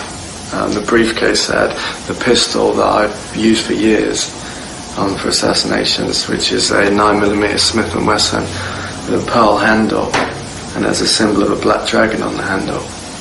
And I call that gun Drago. And we were given that briefcase with that pistol. There were these small devices in there, cubes, which kind of artifact. They're very old pieces of hardware. What do you mean by old? Are you talking about ancient technology? I think it's an Egyptian connection, maybe thousands of years, maybe older, very old. What's that, little puzzle boxes? Small cubes, a bit like a Rubik's Cube, with metal around the side and engravings. And they're simply, you hold them in front of your certain energy centres, and you focus your brain waves through them. So if you have... So are you saying that the handles of the gun or the crystals have got a signature to you, so you can only use it? Yeah, that's right. The Drago, only I can use. I mean, Drago has alien technology incorporated into it, has special types of bullets that have been... So it's an ordinary bang gun? No, it has special type of bullets that have engravings on them, on the bullets, and a special type of metal. Because when you... So you are shooting a different type of being? If you're not just shooting an ordinary person then? If you're going to shoot an enhanced soldier or intelligence operative, a Glock 17 is not going to do it. I mean, it's the chest plate's reinforced, the slug won't go through it, all the organs are protected. So is the bullet essentially going to form a nanotechnology on it that breaks the structure of whatever it's hitting? I think so. And there's there's some occult aspect to this with the engravings on. They're apparently these bullets are blessed, but it's something to do with the Vatican. And they this brings a new meaning to the term Vatican assassin. Yeah. So is it designed to go through some kind of psychic shielding of some description? It's both. It's physical and the psychic aspect. So it's got to break through some kind of thought-based force field. Yeah, exactly. And that's where the engravings and the blessed by the Vatican. It's nice to know that the Vatican are blessing us bullets to assassinate other beings. So that by definition, are you saying that the reason why you guys have been modified above into being is because these other enhanced beings are running around the place, or land, or the alien or extra-dimensional beings, or what? These are the same. All terrestrial. These are the same human cyborgs, the same people who were raised in these bases. These are our counterparts. We're all the same team. So you're essentially... But these are our dark counterparts who we're warring against. And that's because they've been programmed by these SS people? We've all been programmed by the SS people, but we managed to bust out of it. They didn't. That's the difference. So they've had their programming fully enhanced to a certain level, and then you've had your programming enhanced to try to destroy these other people? Basically, it's an internal war. Yeah. And when we, the particular guy we assassinated on that night, his name was Dixon Ramey, not his real name, top MI6 operative. I think we got, you wanted to know some of the details about this internal assassin war. Dixon Ramey, not his real name, an MI6 mind control handler. It was my handler in the early 90s. And a handler of many prostitutes, many mind control prostitutes.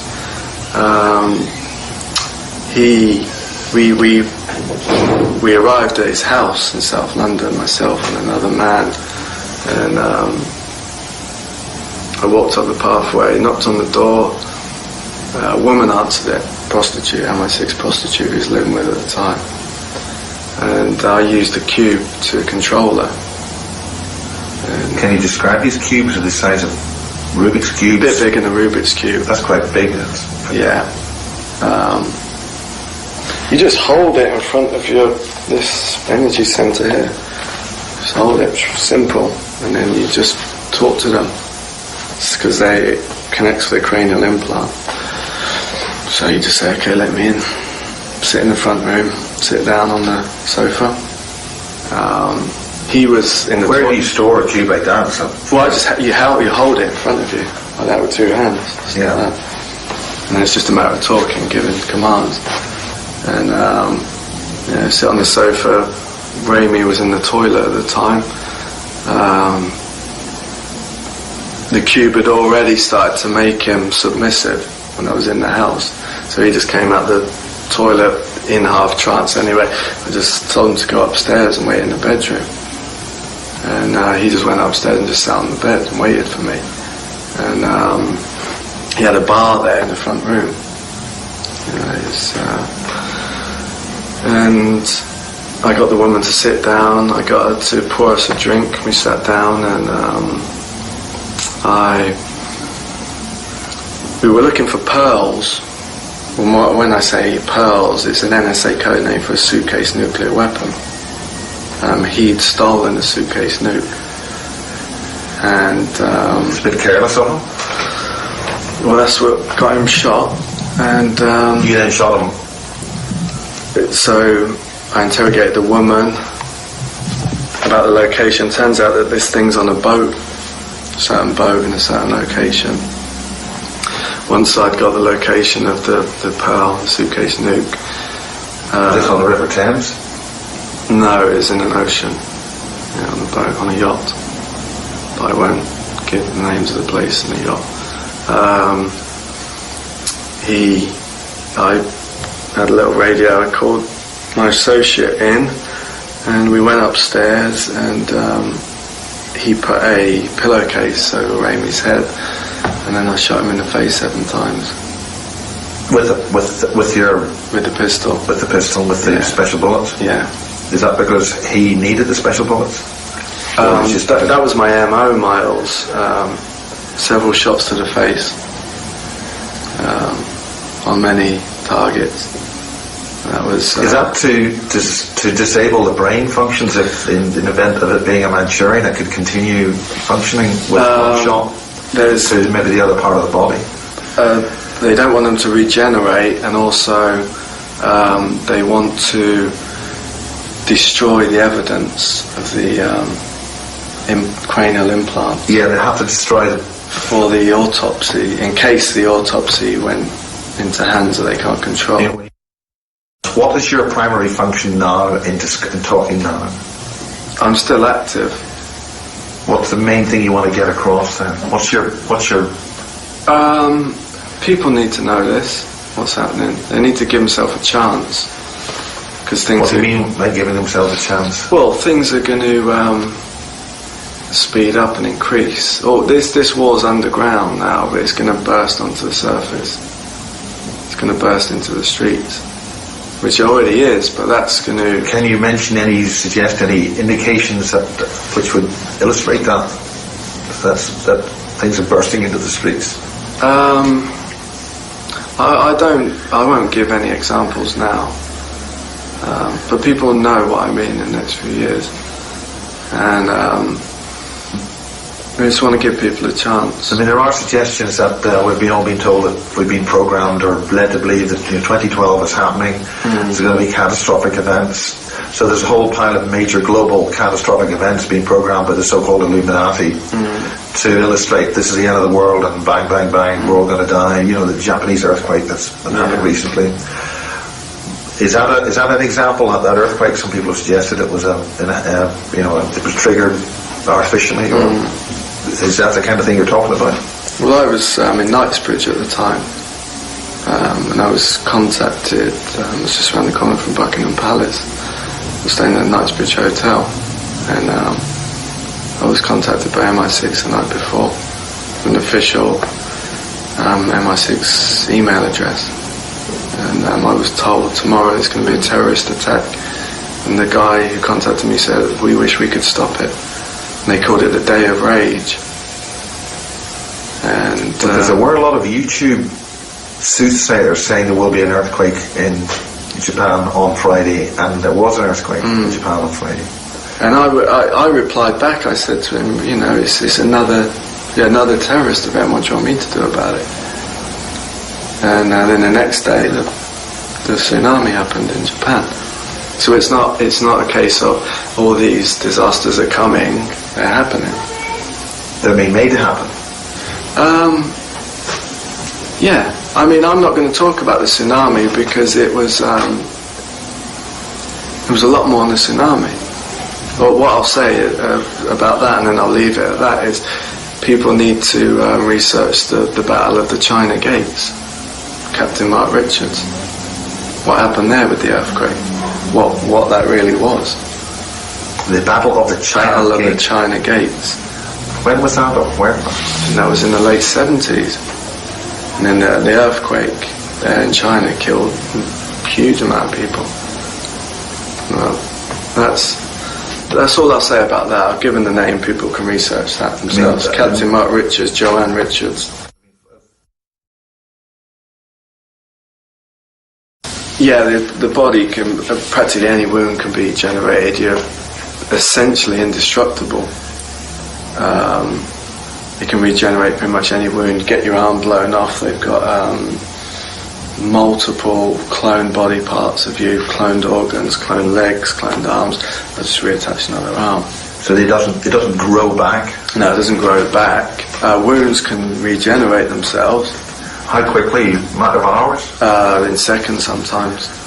Yeah. And how is that done? Is that done with your own power of your mind, or in different hands? It's a kind of automatic process. So it's done by the healing processes of the body, naturally? Yeah, it's almost a speeded up healing process. But then if you suffer catastrophic wounds, you get your legs blown off in Afghanistan, they'll ship you to hospital, they'll attach new legs. Cyborg. Is that what the coma hospitals are about? I think that was the early experiments of that stuff, but they've perfected it now. They don't need that. They don't need body parts from other humans. For every enhanced soldier, they'll have all these body parts on ice and cryo. Are they grown, or do they keep whole versions of you around? No. I mean, how do the practicalities of that work? I mean, I'm not a scientist or a geneticist, but I know that they can take your DNA and then they build the arm and then they just keep it in cryo storage, frozen.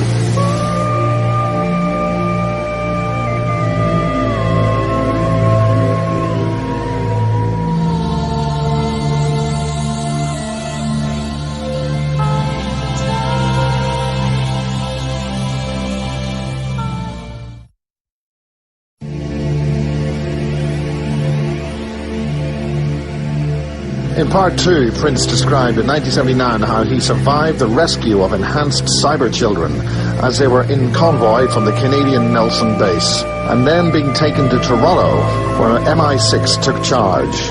On active service in 2007 at a location near the Elephant and Castle area in London, he described assassinating an enhanced soldier who had stolen a suitcased nuclear bomb, or Pearl, and shooting him 7 times in the head with his 9mm Smith & Wesson pistol to destroy the cyber enhancements in the victim's skull.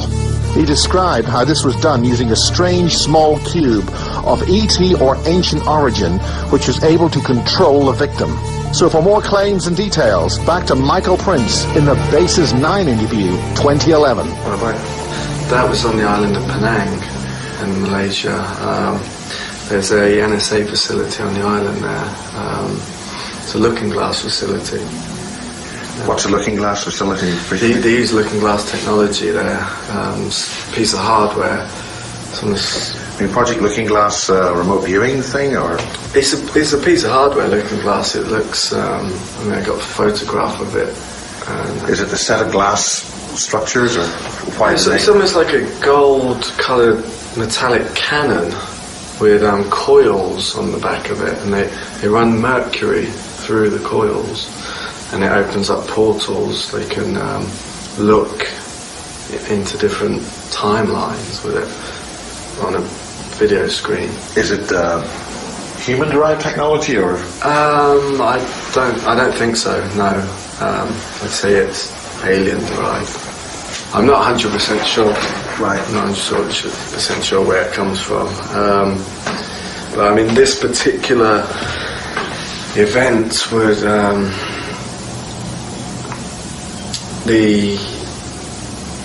I was taken there by my carer, who I was delivered into her care from Toronto and taken back to London in '81. A mother figure, like a carer? This was the woman, I mentioned her name on the interview with Richard last night. Kate Casbolt. Kate Casbolt, Yeah. right, okay. Yeah. Which is where you get your persona, James Casbolt? Yeah, not my biological mother. Yeah. I mean, we've discussed this, Yeah. Kate and I. There's connections with MI6 with her, definitely. So she's essentially there to keep you happy and healthy and in a sort of a normal way?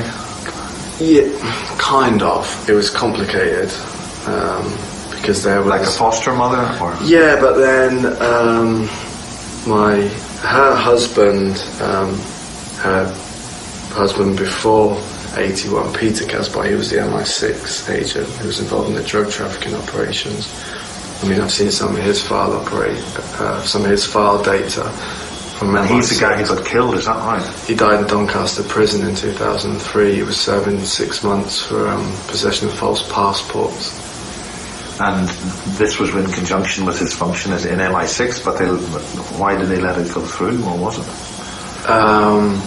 Was he operating freelance, so to speak? he would sometimes operate freelance. He'd take drugs from the shipments to sell on the side, and it isn't a drug. So he extended his brief? Yeah. And he didn't like that? Yeah. And there was also, I don't know, that's the reason why he died. There's something going on that I need was to he get bumped to off in the prison bottom of. because people knew he was an agent then? I'm pretty sure he was bumped off. He was, his file data talks about him being involved in remote viewing programs for the NSA, a program called Albright and Clear.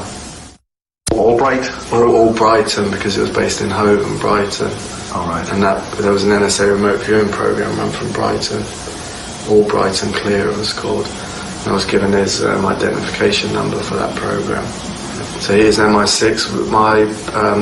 The guy who raised me for a few years in Berkshire and Reading, Neil Pettit, he was never married to Kate Casbolt. They were never married, but they were together for a number. What's his name again? Neil Pettit.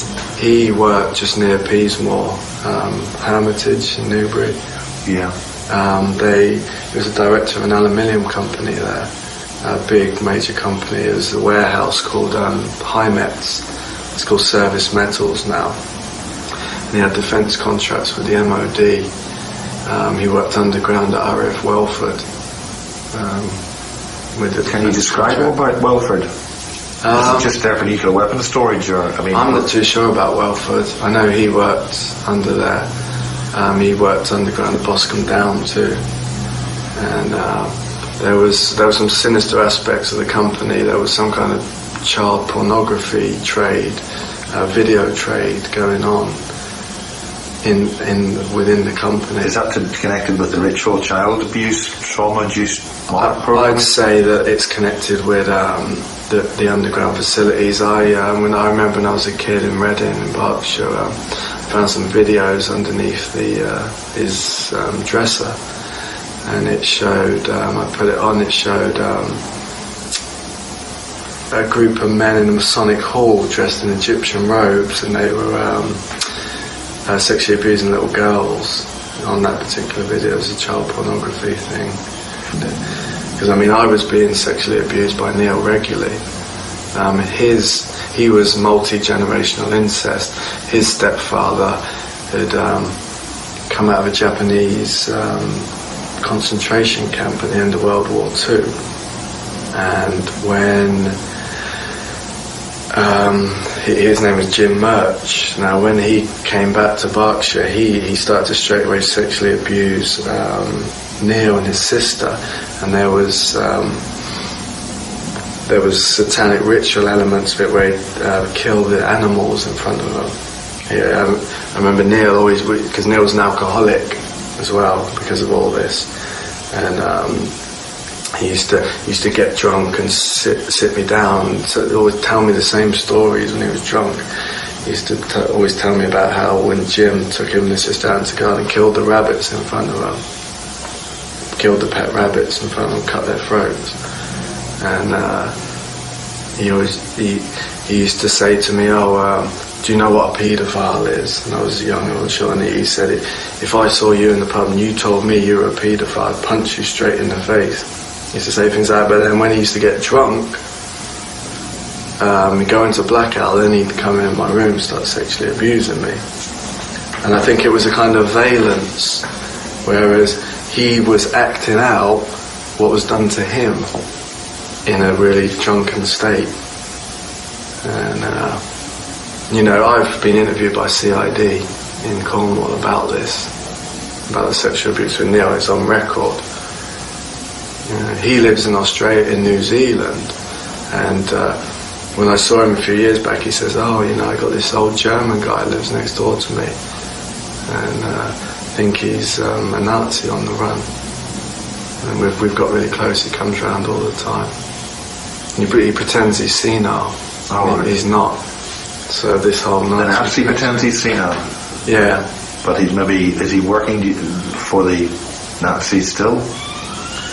Well, it's just no coincidence. He's got an old Nazi next door to him. He pretends to be senile, but he's not. Yeah.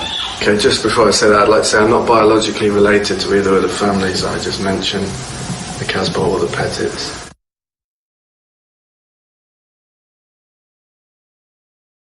I was taken to Malaysia by Kate Casbolt, the island of Penang, and straight away remember being walking along a little road in the jungle there. There's a picture of me in the jungle at the time, holding a snake in front of the temple. That was put on Project Avalon. And I just remember we were taken off the road by an army jeep and driven down a windy road in the jungle to a facility, fence facility, went in and separated from Kate Casbolt.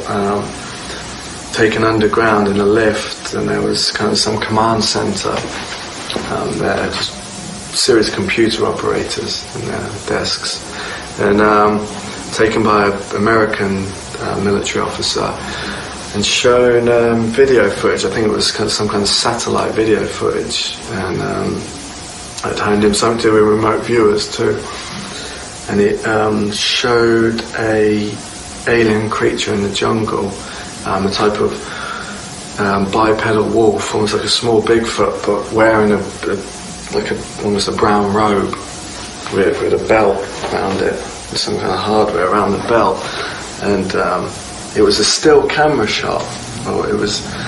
I personally think it was taken through the eyes of a remote viewer, and they were connected to satellite. I think it was a camera shot through their eyes. So you can directly photograph and record what people see, either by telepathically remote viewing in, or by an implant, or by an implant. It's all very physical, and I think that this was what the remote viewer saw just before he died, because this creature, as far as I know, killed that remote viewer, and that was the last thing he saw. How did he kill the remote viewer? I think he shot him with some kind of particle beam weapon, because I saw these creatures operate those. So I mean, the remote viewer is physically not where the being was. No, he's physically tracking the being through the jungle, and he's I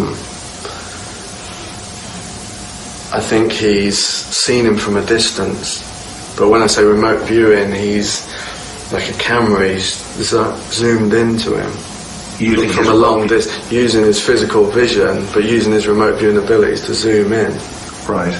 And so when the other being shot him, did he shoot his presence as a remote viewer? Did he see like an orb or something? How does he see something? So he's physically there. The soldier's physically in the jungle, tracking this creature through the jungle, but the creature's at a distance far away. So the soldier has zoomed in with his vision, which is a type of remote viewing, but it's more physical because it's connected to satellite.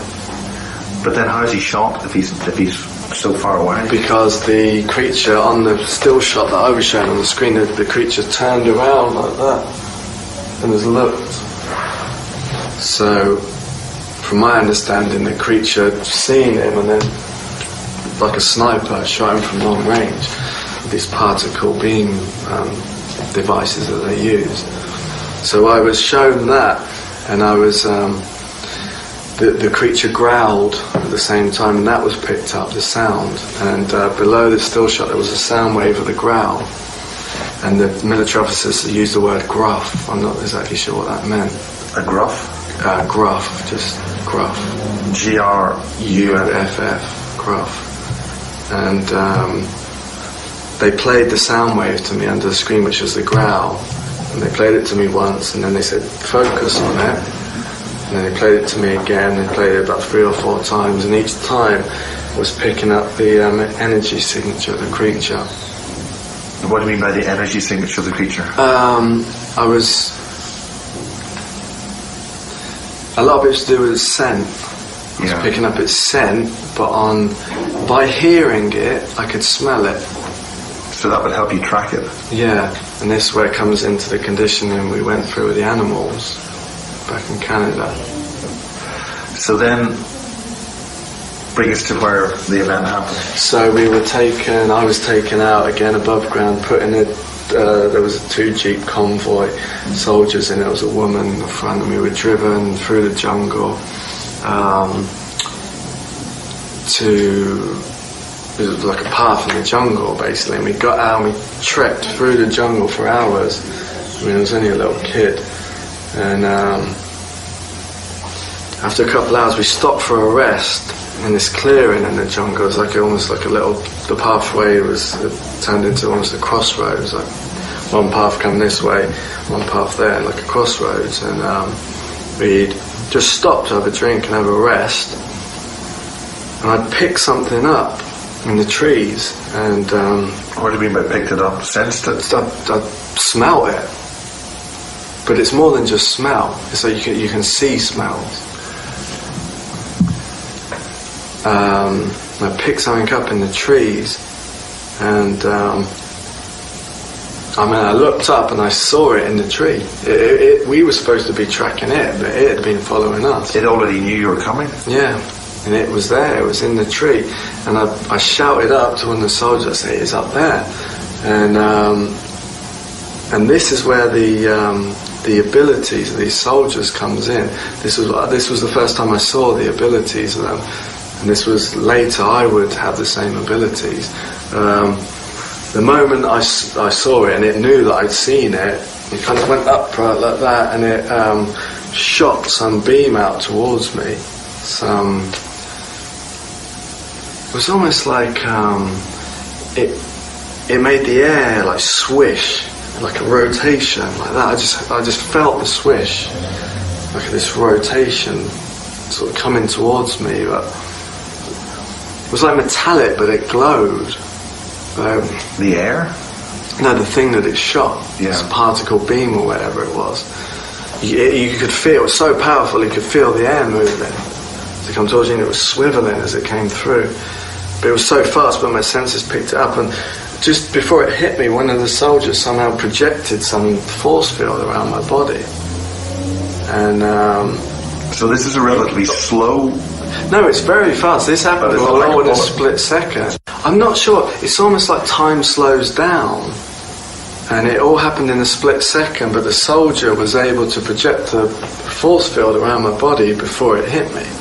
So he'd already projected this to you? Yeah. As soon as you said where it was? As soon as I clocked him, bang, he fired in the tree.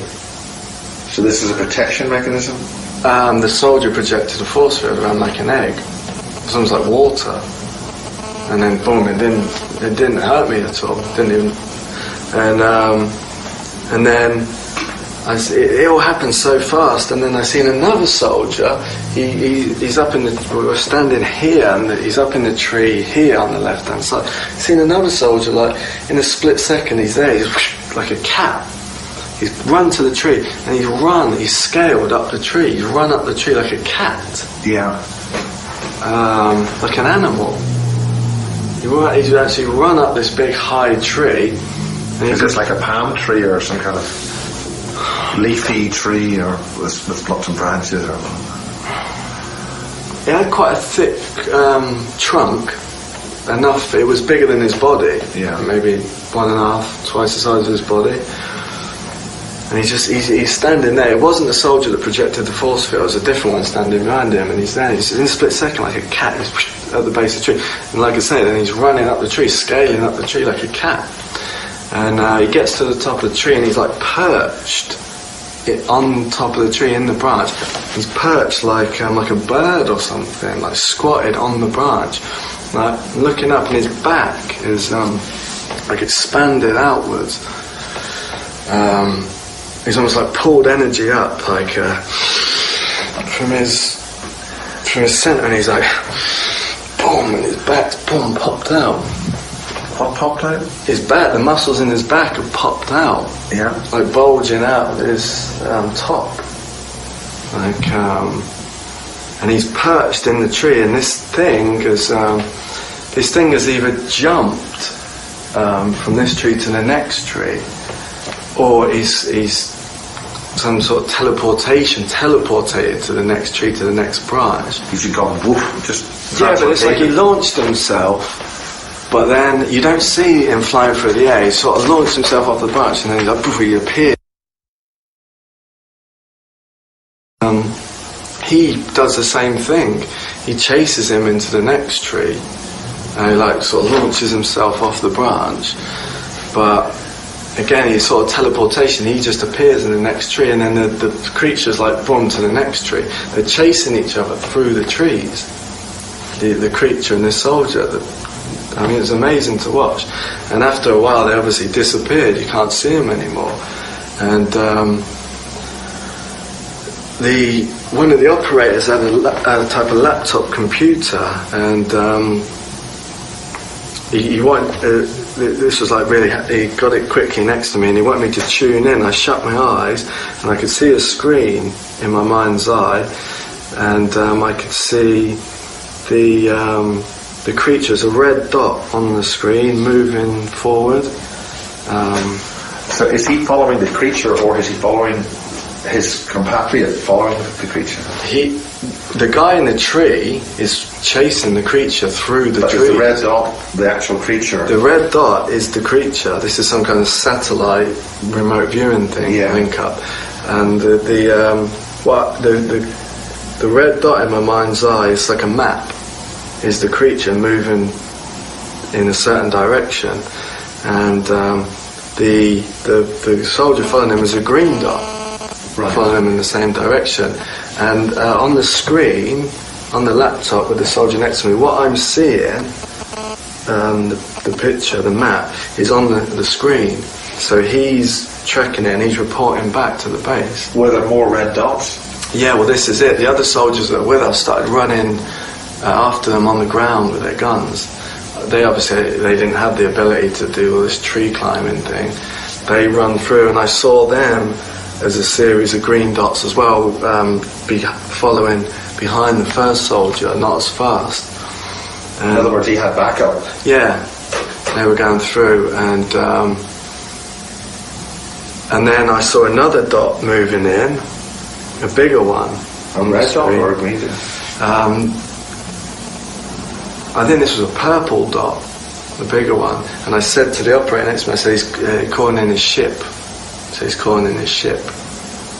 And in other words, one of ours. No, the creature was calling in his ship to escape because he was being pursued. And then the operator got on the radio and said something about air support, calling in air support. Must have only been maybe 30 seconds or a minute later, two huge TR-3 type of aircraft, black triangles, come really low over the trees. The whole ground was like rumbling. Come really low over the trees. I saw there, I could physically see them over the trees. They followed the direction of the firefight, and then after they disappeared from view. And then I heard some kind of missiles being fired. I heard weapons fired? Weapons being fired, but air weapons. And the ground was rumbling when these missiles were being fired. And then that was it. It disappeared. And then the soldiers eventually came back. They said he's got away. The creature got away. He got to his ship and got away. And that caused us major problems. What's the reason? Because this creature was involved in our lives when we were adults. Isn't no coincidence. We were connected to this creature. This creature turned up at Peasmore. This creature turned up at other bases. And is that the kind of creature that Barry King described? Now this was a wolf. This was a bipedal wolf, like a small Bigfoot. With a kind of type of brown robe. You're not talking about something very tall then? Yeah, tall, like a man, but like a wolf, like a Bigfoot. Yeah. 6 foot, something like that. And he was very similar to the flying humanoids, the footage you see in South America. It was kind of similar to that. I think they're creatures, I've heard the name creatures from the Canis Empire being bandied around. I think they're extraterrestrials from Sirius. I've never heard of them before. No, nobody's ever talked about them before. They're on YouTube. But nobody said they're sort of bipedal wolf people from Sirius, Canis Empire. But it's just when I saw the footage on YouTube, the flying humanoids, it was similar to what I saw in the jungle in Penang. And so that was an unsuccessful mission then. Yeah. But how long was that in the planning? What happened that this creature was detected? Apparently the creature had come into the area. There was some military conflict going on in Malaysia at the time. The SAS, the SS. Is that because those creatures are used to train more of the enhanced super soldier type children by the SS? This creature had come in to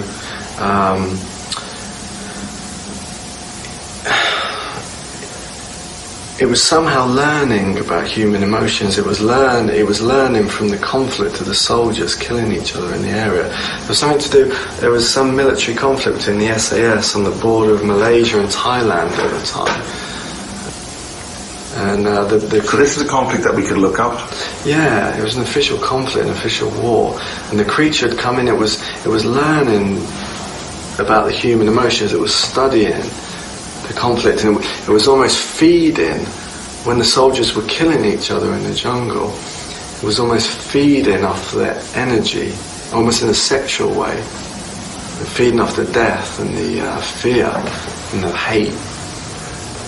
So it's very nasty. So then that would be useful for reprogramming or programming more super soldiers or more enhanced soldiers? Well, the creature turned up at Peasmore and was used in the programming.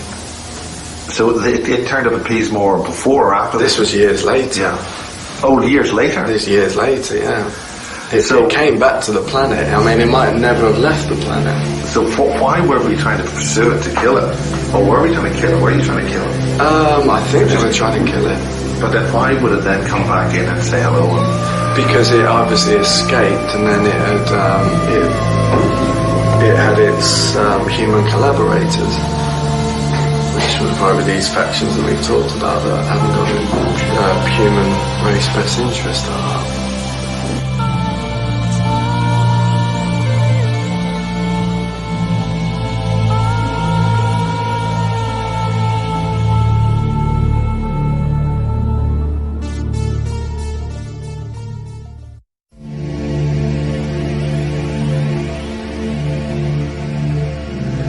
In part 3, Michael Prince claimed the Looking Glass project was a piece of hardware involving Mercury. It allowed operators to open portals into different timelines.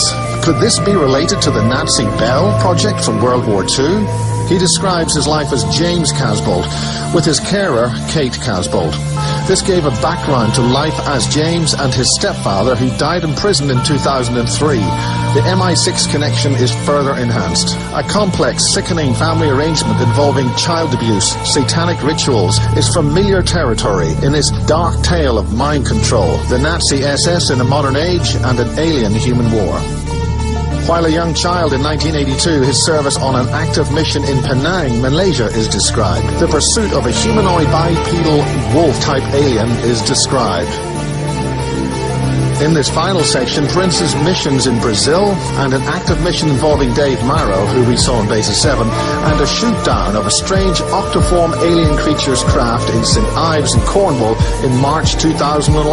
Prince declares World War III is in progress and we're going to win it. The viewer must study Prince's voice and mannerisms to see just how much of this is actually true, or some kind of wild fiction with access to incredible detail. With more to follow from Casbolt's colleague, the Grid Keeper, and Barry King, we now bring you Michael Prince in Part 4. Any further points you want to get across this time? I'd just like to mention 2 points quickly.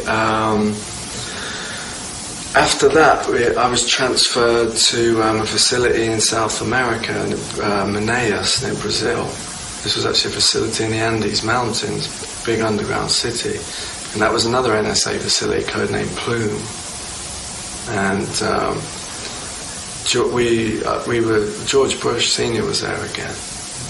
Was that when he was president? This Or was as vice president. this was 83, 84, mid 80s. Yeah, work it out. And yeah, Manaus, Brazil, facility codenamed Plume, and in the Andes Mountains.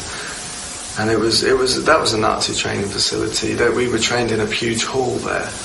And there were groups of children divided into 15, 20 there. A huge hall. Some of them would be doing climbing, wall climbing. Some would be shooting, martial arts.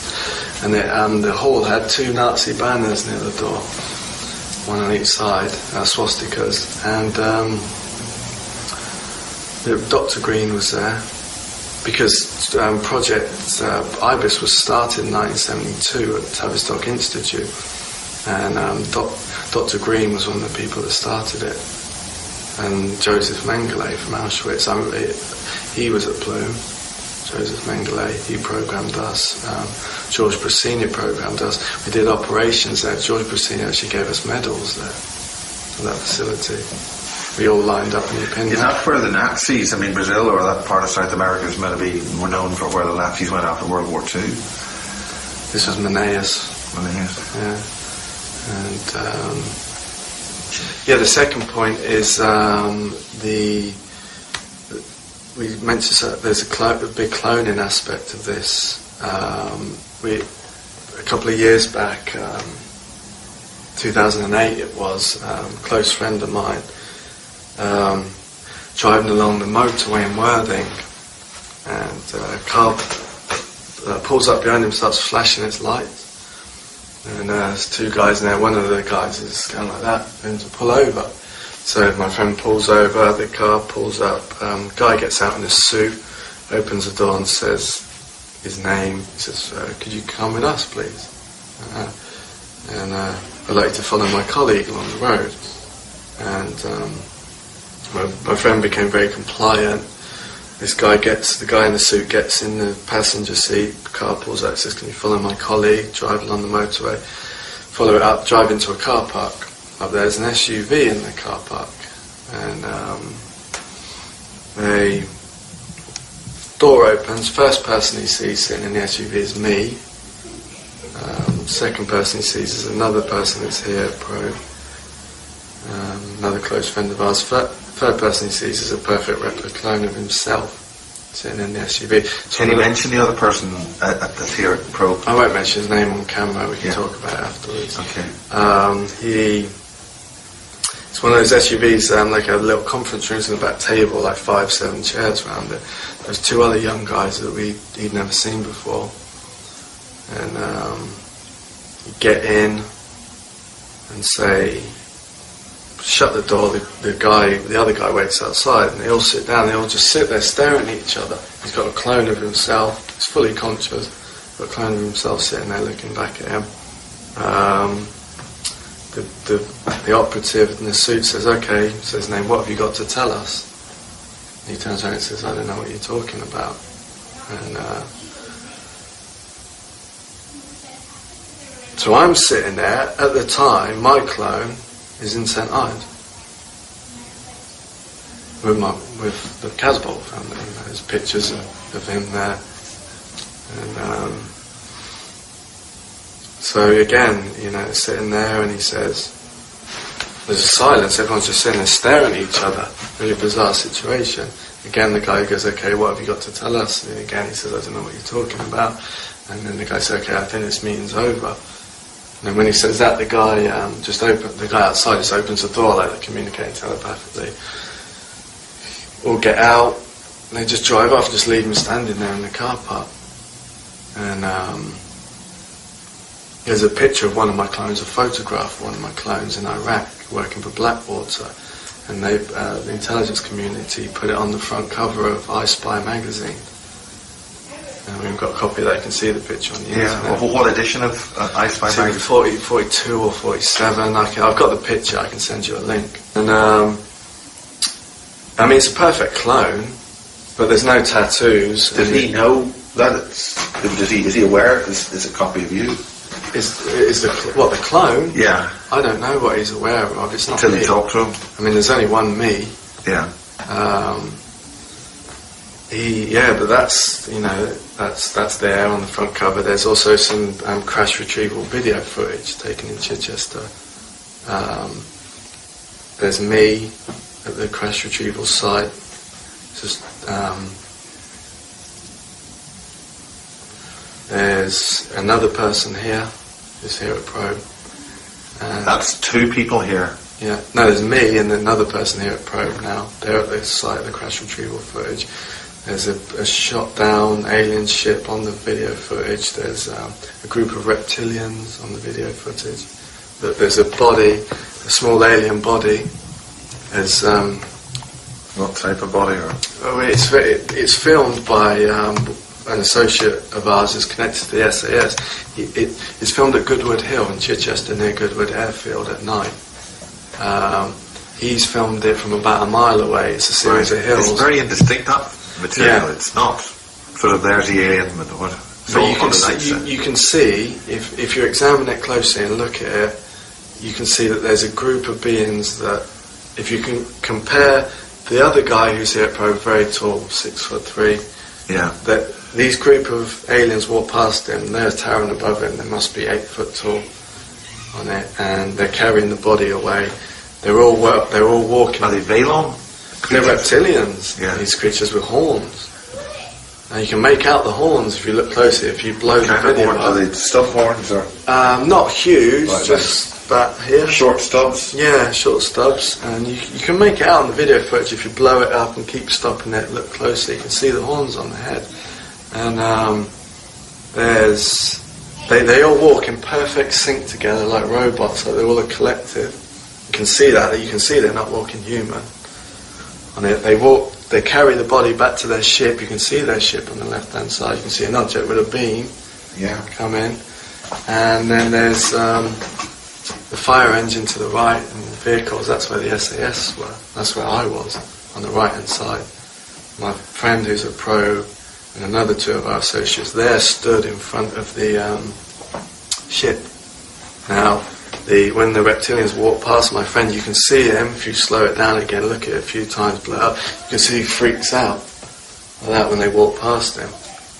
Is that because of shock? Because they're so close. Yeah. And he's scary things. And they got close. If you see him from a distance, you have, a bit of denial there. Up close, you can see him, do that. And they're passing some sort of hardware.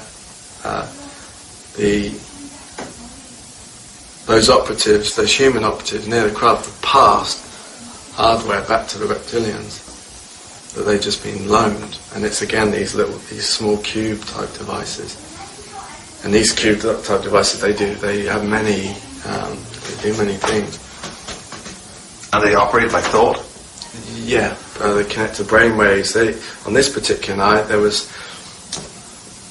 my friend doesn't remember everything about the operation. I don't remember everything about it, but there was something to do with we brought this craft down with these cubes.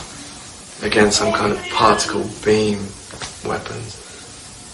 And I'll just end it, as you can see the craft has been shot down behind my friends. Have you ever been involved with off-planet functions? Yes.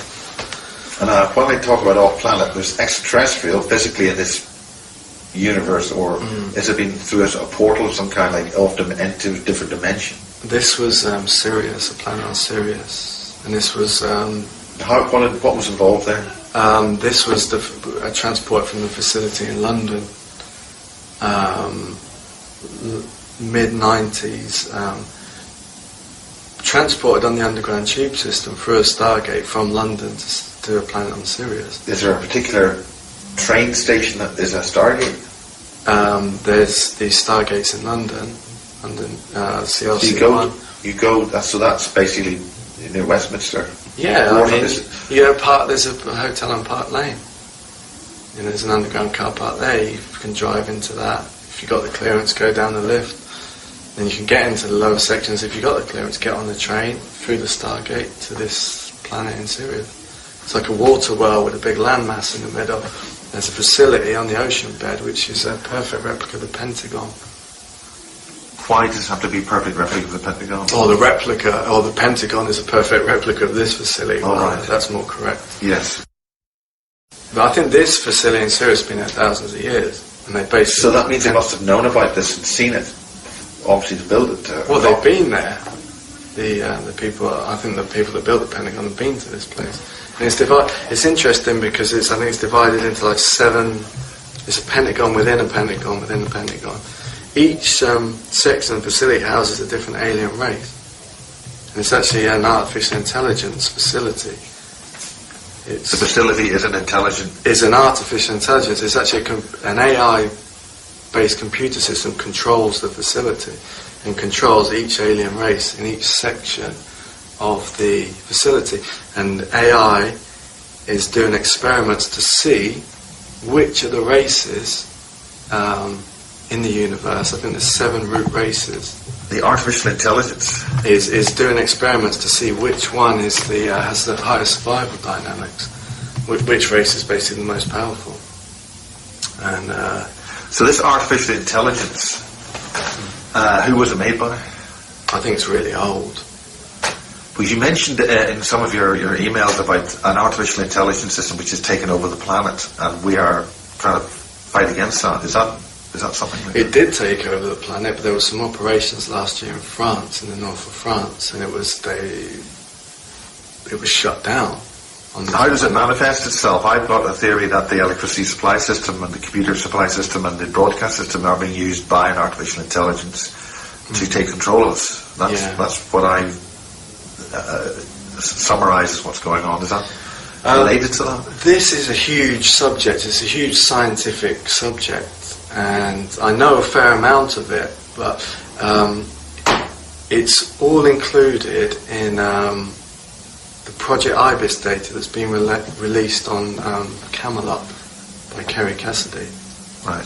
So all people need to do is type in James Casbolt Ibis, and that will come up. Now, is that being released by you personally, or is it being released under your name when you're under that? That is my data.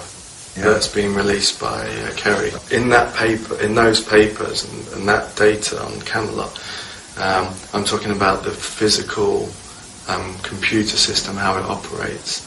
Are they essentially vehicles being used by the agencies to disinform or inform, or both?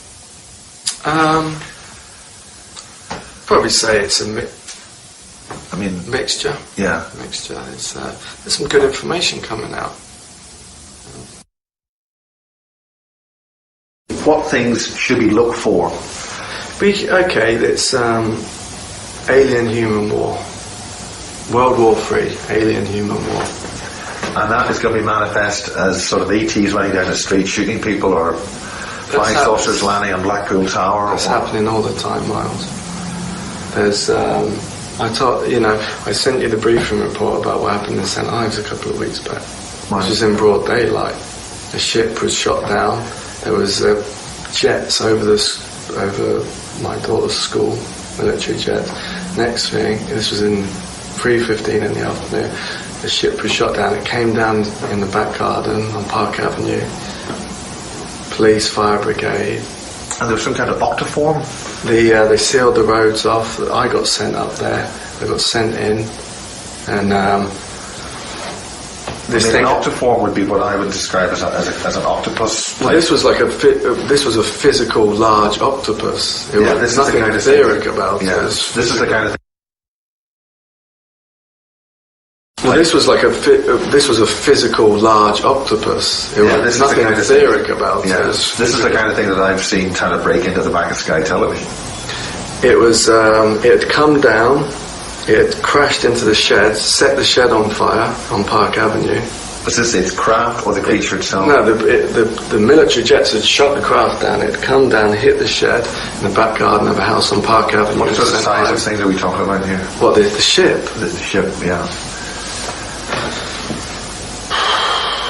10 small, feet, 20, not a big... 20, 30 feet. So this octoform exists really in a whole craft? The octoform is that high, that wide, the tentacles, maybe 6 feet, It basically, it's the craft that set the shed on fire. The thing had come out the craft, scuttled along the garden, that's a good word, and that climbed up the side of the building and broke the window and was hiding in the attic of this house. You know, and there's paper reports in the papers about the fire breaking out, and there was just another fire. A car had been set on fire a couple of hours before by the military shooting alien ships down, because it's World War III, human-alien war. And people say, oh, it's disinformation. They want to create an alien threat. They're sending PLFs in. These are all PLFs, and it's all a big setup to stage World War III, stage an alien invasion. It is not. There is groups working with there's human groups working with aliens to stage an alien invasion, but there's a real alien invasion alongside it at the same time. So there's a stage one and a real one at the same time. Just in the way the 7/7 bombings, you had a thing staged there, and you had the real bombing. Yeah, the real thing. So this is why this information is coming out. This is going to increase.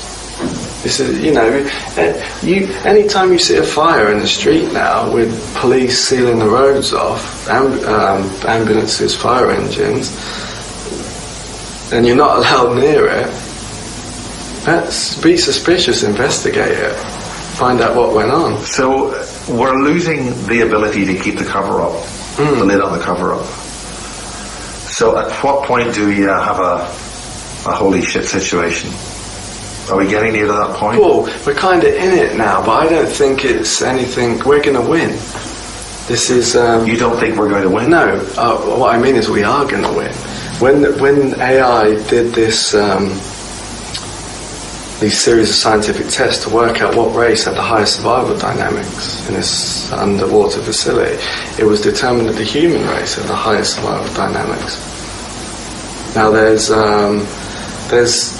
philosophies that say the human form is the original form in the universe. It's the most perfect form in the universe. So, and this is why. So we're going to win. It's going to be about herding people into safety zones, and we're going to have to take care of it. I mean, the average man on the street isn't not going to be able to do much. There'll be people already in the population who'll be activated to move people along, get people out of the way. Yeah, at the same time dealing with the threat. So it's being handled on every level. So it's dangerous, but the situation's under control. You got a bit of a scar there. Just thought, is this an example of what was involved with your technology, or? No. This is connected to it. Yeah. This is connected to Royal Berkshire Hospital, and there was this Osiris program, body parts. Because sometimes if you get your body damaged.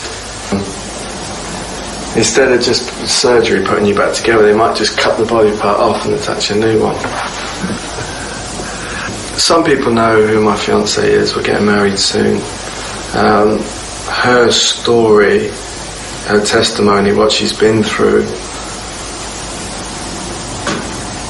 will change the world in many ways.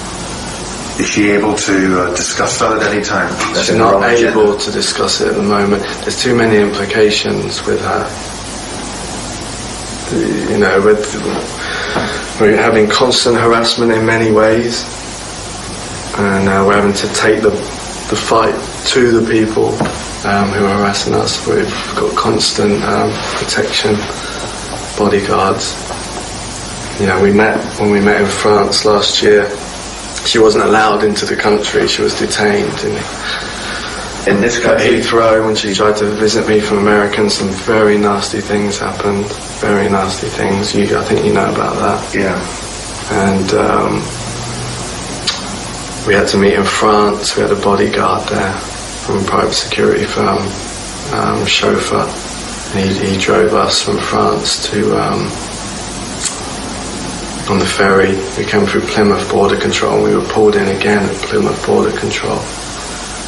And the 2 MI5 officers turned up posing as police officers and said they're questioning me under some anti-terrorism act. They gave me the leaflet, 2006 Anti-Terrorism Act. Said if I didn't answer their question they were going to arrest me. The woman who questioned me looked very much like Stella Remington, ex-head of MI5. Yeah. And when we came back from America recently, Director Bonner was at the airport. Director Bonner, Alfred Bonner from MI6. Was up there to make sure you got through okay?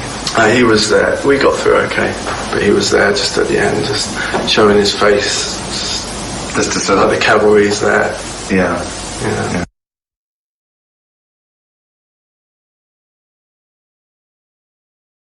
So what about Nazis? Oh God, straight to the point. I'm interested in the fact that many moons ago, in my more young and enthusiastic days, I supposedly, allegedly channeled, and that's the only way I can put it, a whole load of information which seems to be coming true, or at least certainly becoming more mainstream.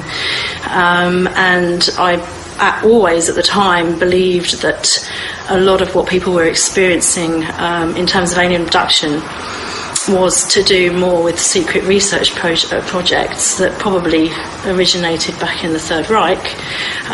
What kind of secret research program? Well, I mean, I think everything from propulsion systems involving anti-gravity to genetic, research, and obviously they're trying to create an Uberman, an Uber race, genetic knowledge that potentially could cause unrest between racial groups, obviously, which has happened in the past, and which we don't want to happen again. But that's deeper, though. It's much Something deeper. What are those messages? About the alternative technology, alternative propulsion systems and genetic research. It probably wasn't clear in the first video, but I was a UFO researcher. I researched with London UFO Studies. I researched when I moved out of London with another local UFO group. So I came at it from that, from things that had happened to me, obviously got me into UFO research. But once I got into it and started looking at cases and just take the case of Betty and Barney Hill, the whole Nazi link there, and they were a mixed race family as well, which is interesting. So I do think that an agenda, whether that agenda is an alien one or a human one, is still happening, that potentially started or at least revealed itself in the Third Reich and in some of the stuff that was going on back in the Third Reich. Now, whether or not, as some people allege, that links back to different alien groups seeding different bloodlines on Earth is anyone's guess. As some people allege the Nazis believed they were. This alleged race that lived in, Agartha and Shambhala. Honestly don't know. I mean, I've only just literally out a long time, and it's only recently that things have happened in my life. What's the Nazi connection with Cornwall? Why do they want to hear? Well, I mean, that's an interesting one. I don't know why. I mean, I can only theorise. We just interviewed Michael Prince, and he's talking about the Nazi connection a lot.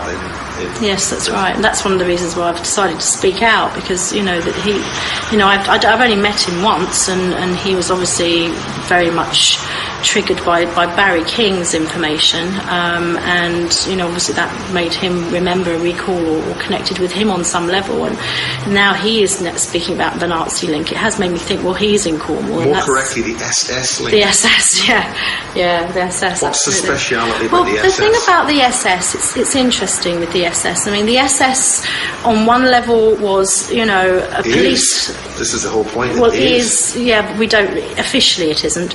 But I mean, yes, I accept that there probably are, operations and schemes that are of that ilk, and possibly there is an SS now. Yes, but I mean, in terms of what we know that we can prove, they don't exist anymore. What we do know about the past, we can prove. We hope we can prove. And there has been an awful lot of research done on the SS, that they were sort of everything from a secret police force, which obviously does link into the whole Big Brother agenda and the potential for chipping people, which again I think resulted from concentration camps and and that was something they were thinking of doing then if that system had carried on, to intelligence gathering. They obviously, gathered intelligence. And then there was another side of the SS. There was a more esoteric side that was definitely born out of research from groups like the Tula and the Vril Society, who did have a whole Aryan race supremacy slant. Taking that out of the equation, however, they also looked into exceedingly innovative technology. They had Schauberger, they had, a number of other people. Non-Jewish physics, in other words? Yeah, well, yes. Einsteinian. Well, yes. I mean, I suppose, I don't know if any people who were Jewish were involved. I mean, there is also a lot of evidence that demonstrates there were an awful lot of part Jewish members of the SS, and it does look as though the SS was selective in terms of who they felt they could use and who they felt they couldn't. And I think that if you walk the walk and talk the talk, and you had a couple of Jewish grandparents, if you were useful to the SS, they might have turned a blind eye as long as you did what they told you, and they would have been a file on you as well. So you'd have done what you were told. But I think that things like Kamler, I think, is one of the most interesting characters in the SS to go into if anyone's interested seriously in looking at this stuff. He basically took over from Heydrich a lot of the issues that Heydrich was overseeing, primarily to do with the final solution, but also the more secret research projects on propulsion systems. Now, at the time Heydrich was alive, they weren't really very well known. I mean, they were still in developmental stages, the Haunebu, by that. And Kamler took over those duties from Heydrich. And he became a central figure in this. Kamler did. And he was allegedly died 3 times? There's three different... Yes, that's right. There's 3 different examples of his death. One alleges that he was assassinated in Prague, and that's interesting because actually Heydrich was assassinated in Prague. There's another one, I think, that he went off to Argentina, was it? Or one of the South American states, rather like Eichmann did. And then there was another one that he disappeared, or... I don't know. But the only connection there was General George Patton. Okay. And he had to be assassinated because he knew too much. That's an interesting one that I haven't picked up on. And I also think Admiral Byrd knew too much. And he encountered the Germans. Well, the British Admiral went Byrd, a year after Byrd. I didn't know that, but Admiral Byrd obviously went out with a number of battleships and turned around pretty damn quick and went back to Washington and said, look, the next time we have a war, we're going to be dealing with craft that can fly from pole to pole in minutes. And they shut him up. Because I've interviewed a guy called John Irwin who witnessed 2 German descriptive flying saucers in the Jordanian Syrian desert area in 1959. The original Haunebu technology, I mean, when you go back to look, I mean, there's very little around about Maria Ortish, and there's also complications about how her name is spelt. A lot of people spell it Orsic, O-R-S-I-C. I don't believe it was that. I believe it was Ortish. And I was always told, well, it's so people can research her if they want to. Maria Ortish, A-U-S-T-I-C-H, I think, or A-U-T-I-S-C-H, apologies for that. But I mean, again, she was a real medium, and she is the one who allegedly channeled the Haunebu blueprints, or certainly the instructions. Was it anything to do with an alleged crash in Germany in the 30s? There is an allegation. Marconi was involved with that? I don't know about. Well, Marconi, obviously, of course, was involved with Cornwall because you've got the Marconi station. That's something crucial to do with broadcasting and transmission. Yes, well, that's a possibility. I mean, again, I haven't looked into that, but I mean, there certainly is a rumour that in 1936 a craft did crash in the Bavarian forest, and that's where Hitler got hold of the technology. That they're sort of having UFO experiences, and they're coming out with stuff about Nazis. There's a sudden dramatic increase in people wanting to read about Nazi UFOs. It's really becoming quite a hot topic. There's a new film. There's a new film coming out, Iron Sky. Now that's a comedy, obviously. But it's like the Nazis went to the moon in 1945, and now they've got their technology. Now they're coming back to get their planet back, and so there's all of that coming out as well. And it does seem like this is the next stage. You've had the whole greys. Everyone knows the grey image now. I mean, everyone's familiar with that. Whether or not we can. What are the grey images? Because I've had information of a particular type of grey which is controlling major elements of Sky Television. You see, I couldn't possibly comment on any of that. There's a type of grey with a walnut, a headed skull, a walnut shell type skull with a very thick ridge down where the 2 halves of the skull join. Okay, we're talking about the midcranial bone ridge here, where the centre of the skull joins together, and that's because the 2 halves of the brain are completely isolated. Is that correct? what's known as the zeta reticulum or the grey. The shape of the brain is split in half by a mid-cranial bone ridge. The zeta reticulum's brain is not connected. The two halves of the brain are split by a solid ridge of calcium right down the middle of the skull.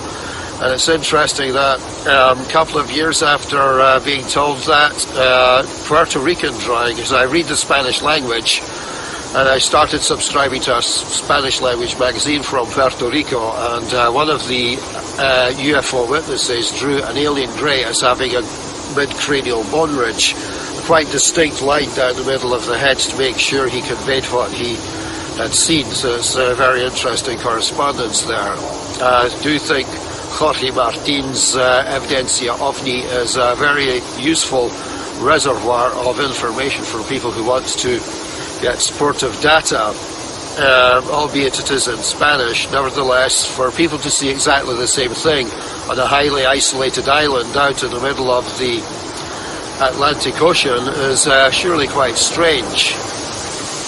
But with regards to Ron, I mean, I'm fascinated in Ron. So what happened to Ron? What happened to Ron? Well, I mean, that's a really interesting question. What was Ron? What did he do? What did Ron do? I met Ron when I started a UFO special interest group with Mensa, when I was a member of Mensa. And I wanted to get people with brain power to look at the situation. And for a while it happened, and Ron was one of the ones that offered to help me run the newsletter. Now, Ron lived quite locally to me. This was in North London. This is all I know of Ron. He originally ran an esoteric bookshop in Highbury, in Islington. I don't know when he closed that, but he was a Crowleyite. He believed very much in Aleister Crowley. He was also an amateur radio enthusiast and very skilled with that, and was very big into sort of finding, I mean, you know more about this than me because I'm not a radio buff at all. But scalar wave, yeah, over the horizon, yeah. woodpecker signal, which we filmed all those years ago, Mm-hmm. which shot before we died. That's right, and he was starting to come out with this stuff and starting to really talk about it, and he had an interesting background, and actually the thing that this is interesting that we bring Ron up because it is down to Ron. This started with me. I wanted to find out if I had been abducted by a UFO because I was having all these experiences and dreams and what have you that led to my becoming quite over enthusiastic and probably making a total idiot of myself. But that's just how things worked out. And I said to Ron, you really have got to help me find out what's going on. So he said, look, I'll hypnotise you.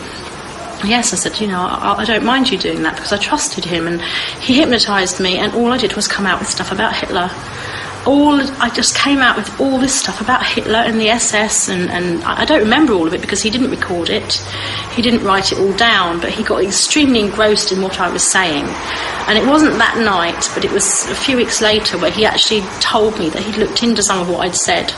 And he had this little sort of esoteric book that came from Germany, and it was all in German, and I don't understand German, but I understood enough to know that what he was pointing out to me was true, and as he was reading and translating it to me, that, it was from what my limited knowledge of German, and it certainly looked as though a lot of what I had alleged about the kind of experiences Hitler had, Can you say what those were? Well, yeah, I mean, I can't prove or disprove this, but I can throw it out there and somebody else might know, that Hitler had visitations in the night from tall blonde beings, that Hitler was basically in a nightmare state, that he was completely at fever pitch by this, and it completely engulfed him, and he had all these really kind of strange beliefs about being chosen to do something in particular and to bring in this new world and all of that with, this alternative technology, free energy, all of that kind of stuff. And,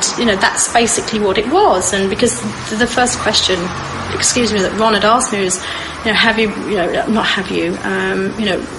can you tell me, what's happened to you in terms of UFOs? And, and do you have any sort of recall about having an experience with a UFO? And I laughed and said, no, well, they're not going to bother with me because I know too much about it anyway, and just proceeded to talk about Hitler and the SS.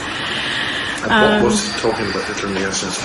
Well, it was basically saying that most UFOs weren't even alien. They're not going to bother abducting somebody who was involved back then and who knew what was going on. And I didn't make the connection. I just... We're referring to Nazi flying saucers. We're referring to the Haunibu and the Vril Society in the Tula, which I knew very little about in those days. You're talking 1994. There was very little about any of that. I think the video Secrets of the Third Reich, UFO Secrets of the Third Reich, came out around the time. I think. Yeah, I think he was around already. And Michael Hesseman. Yeah, but I mean, it was only literally, I hadn't seen it at that point, because it was after that I went and bought it when I saw it.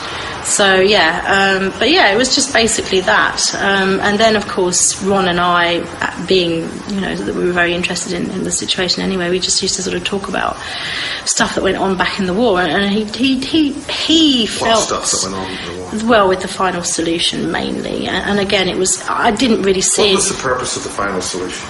What really was the purpose of it? Oh my God, that's a different... How can anyone say? I mean, apart from bumping off a lot of people... Oh, there's some really horrible theories. There's some horrible theories. Well, what is the theory? This is not my theory, okay? This is not my theory, just to categorically state that. I've been doing some research and I've found everything ranging from it was a sacrifice, that there's a website that I found the other day that alleged that the actual camps, concentration camps, formed particular sacred geometry shapes and various other things, and that there was some kind of an organised... Yes, that is the implication. This all seems to be pointing to that level, into some other reality. This is the implication, and of course, one wonders whether there is some kind of an agenda with another race of beings who potentially did give technology in return for this soul energy. Now, Thomas talks about the Velon. Well, I don't know anything about them, and I don't usually Anunnaki. the Anunnaki. I think of them as the Anunnaki because I've read Sitchin, so I suppose that's where I kind of came from with that. But my friend basically alleges that they are stuck in the. She says they're stuck in the fifth dimension. Apparently, they falsely ascended themselves with monatomic gold.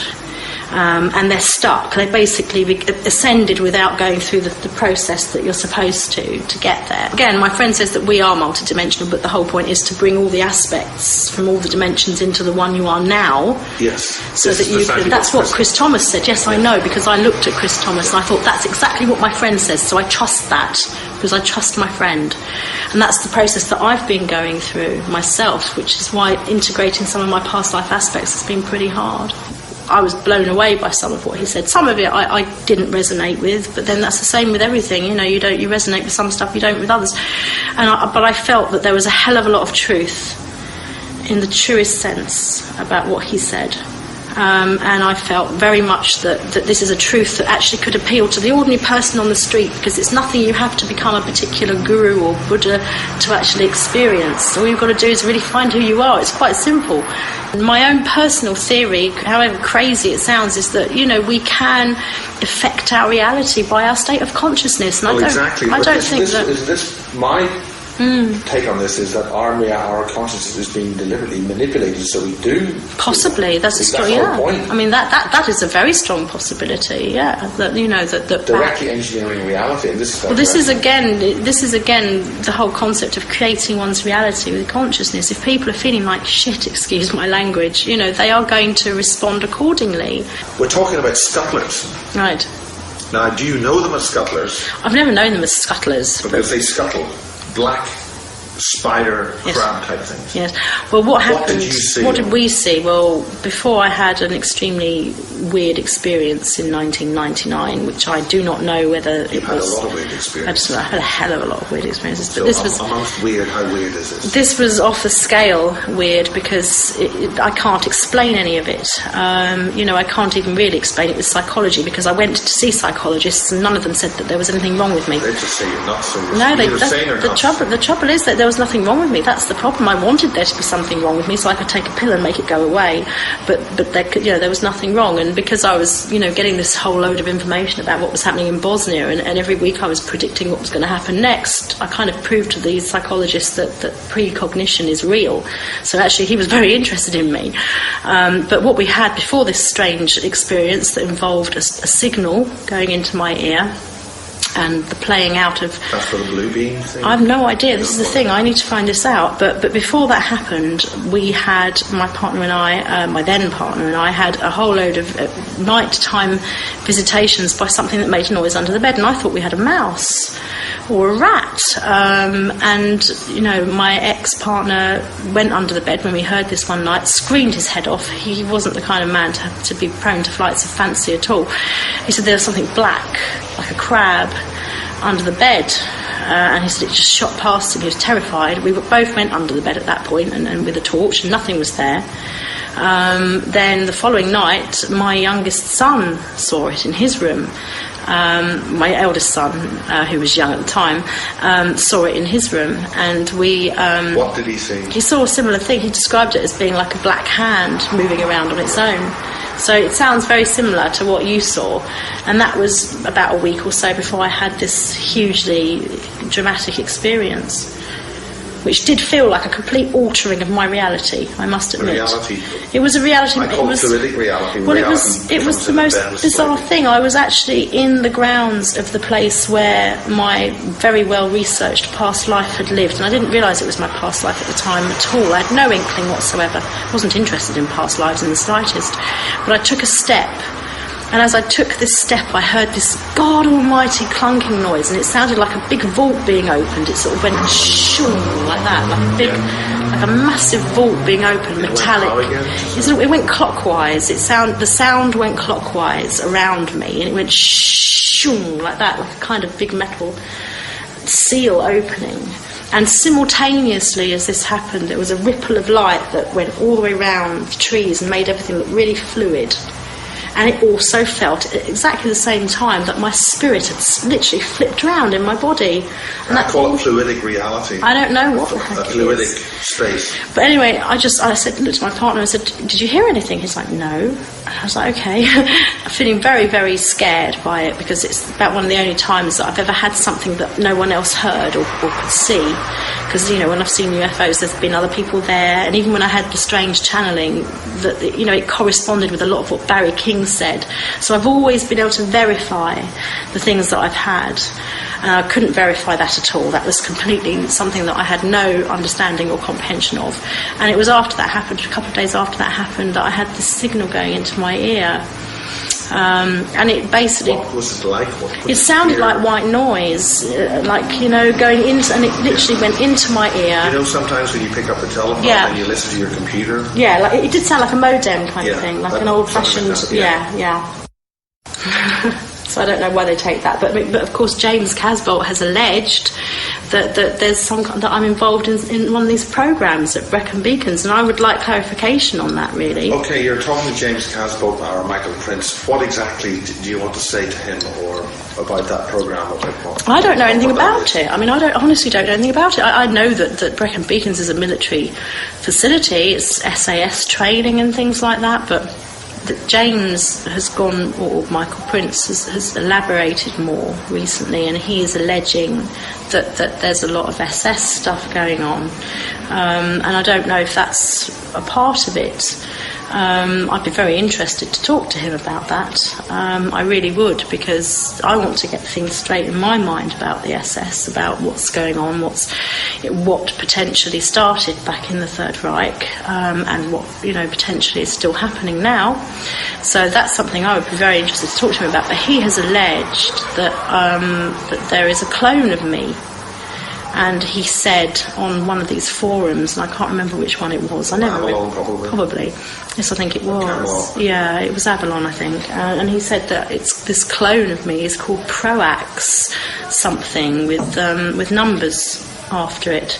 What numbers? Didn't say. But the post is up. Proax, Pro-AX. And I honestly don't know. I mean, all I can say is that when I had that, you know, whole thing going on, I wrote that Vanity published fact-based fiction about the Greys, that in the dreams I was getting, I was having very high-level conversations with what appeared to be high-ranking military personnel. Of what ilk? US? Yes, American. Yes, they weren't British. Where were you having these conversations? In some kind of base. I mean, but these were dreams. You know, I'm going to make that distinction. I don't know if this is real or whether it happened. Where, right.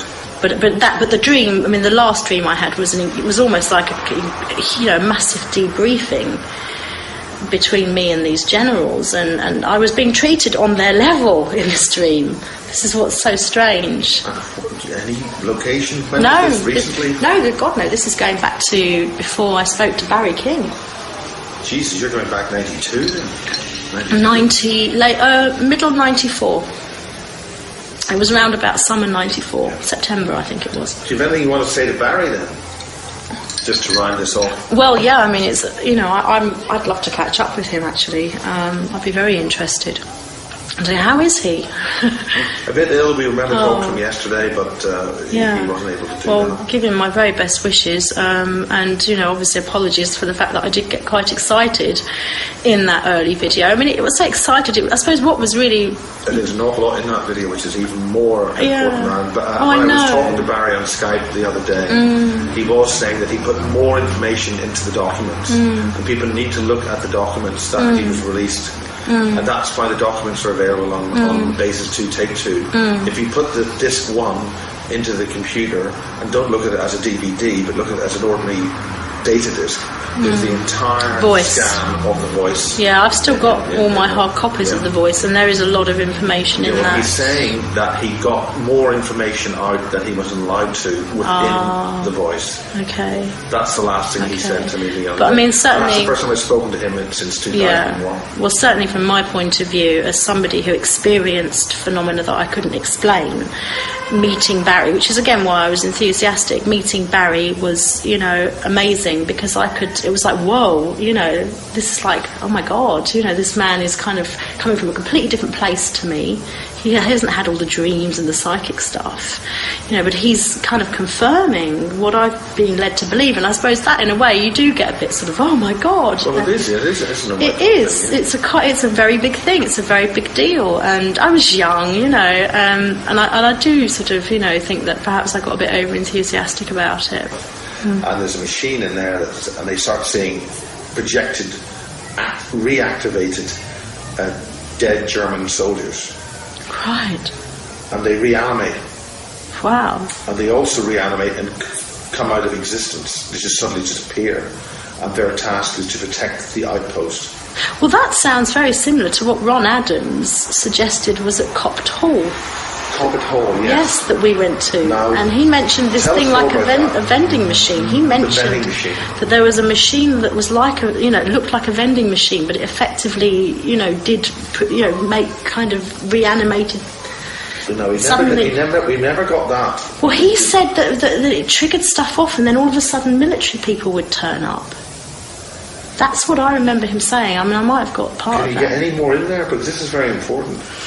All I remember when we went there, we obviously saw... My camera started failing at the I end. know it did. But he said that there'd been this rumour of, you know, this machine that was like a vending machine that had been seen there, or that people had known to existed there, that it was involved with some kind of secret project, and that whenever this thing was there, if you went there, basically military people would turn up. Now I remember when we went there, turn up? Just arrive out of nowhere and see you off, you know, get rid of you.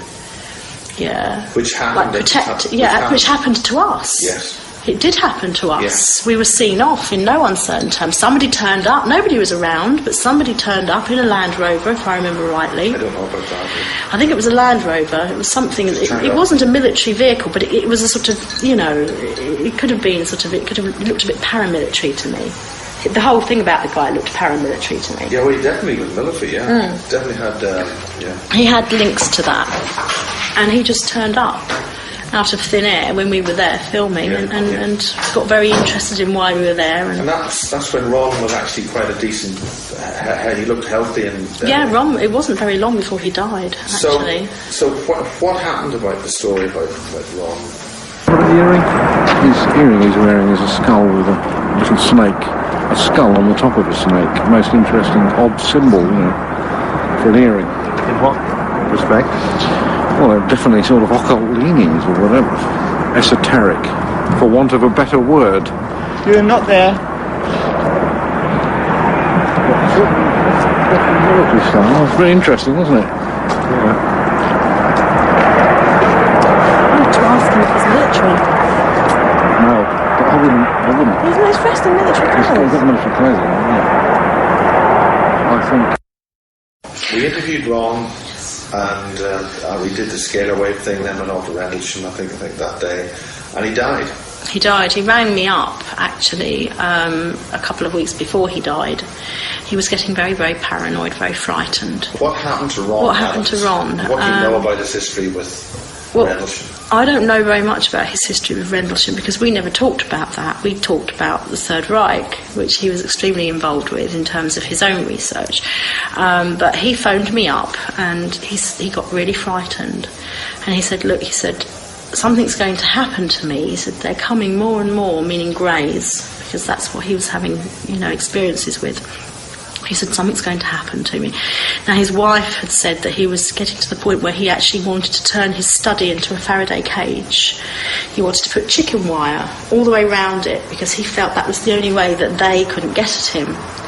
Now, she was very worried about him. He's an esoteric specialist. Yes, he was. So he would have known of all forms of protection and yes, he would. Crystals and salts and all sorts of other kinds of things. He was a true occultist. And he was then reduced to the stage of using chicken wire to protect himself. He was that frightened. Something was frightening him, or something was making him paranoid. He didn't seem paranoid to me when I spoke to him. His wife felt that he was. But obviously she was with him all the time. Well, that's the impression she gave me. But that was the implication, that he felt that something was out to get him. He said, that's it, they're going to get me. Now, he had mentioned that he thought he had an implant. And of course I tried to calm him down by saying, no, they won't, because what else can you say, when you've got somebody really upset on the phone, somebody you really care about too, because I did, over what period of time did this happen? This happened 2 weeks before he died, approximately 2 weeks before he died. And which would have been a week or so after I did the interview? Yeah, it was exactly. It was within weeks that all this happened. And that was it. The next thing I knew, you rang me and said, Ron's dead.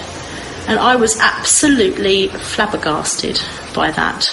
I felt also like I failed him, because obviously I was, I didn't really believe that he was in as much risk as he felt he was.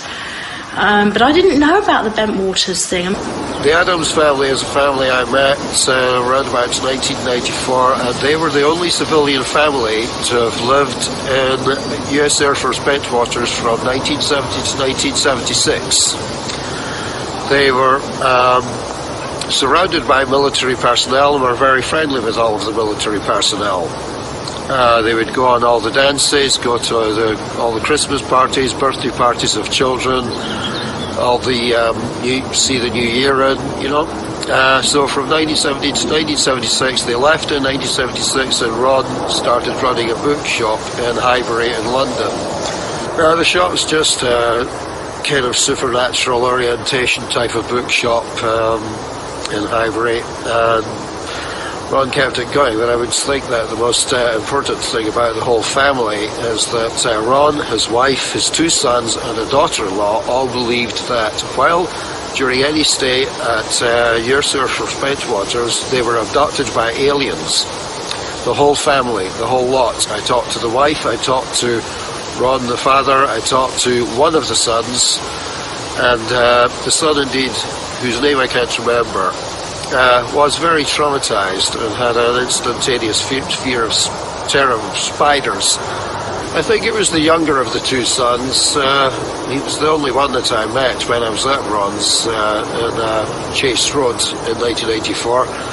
But he was very traumatized looking. In my opinion, he had a sudden fear of spiders, as I said, after abduction, which is like another abductee in Edinburgh that I've met. Saw a UFO in the sky. All of a sudden, whole life he's had an absolute terror of spiders. So to get on to the family living away from US Air Force Bentwaters from 1976 to 1980, they carried on their connection with US Air Force Bentwaters personnel socially, so they carried on going to all the birthday parties and all that. So I would say it's also interesting that the daughter-in-law, to obviously betrothed to one of Ron Adams' sons, coming from a completely different family, also stated that she thought she'd had incredible experiences whilst staying overnight in US Air Force Bentwaters. She believed that aliens had come through the walls and ran round her bed. And that was very similar to what Ron Adams' wife was talking about, whom I did speak to personally. But I don't really see why two completely separate families should be wanting to claim the same thing, which is utterly fantastic to us then, right now, even in 2010. Sounds too unbelievable, too difficult to believe.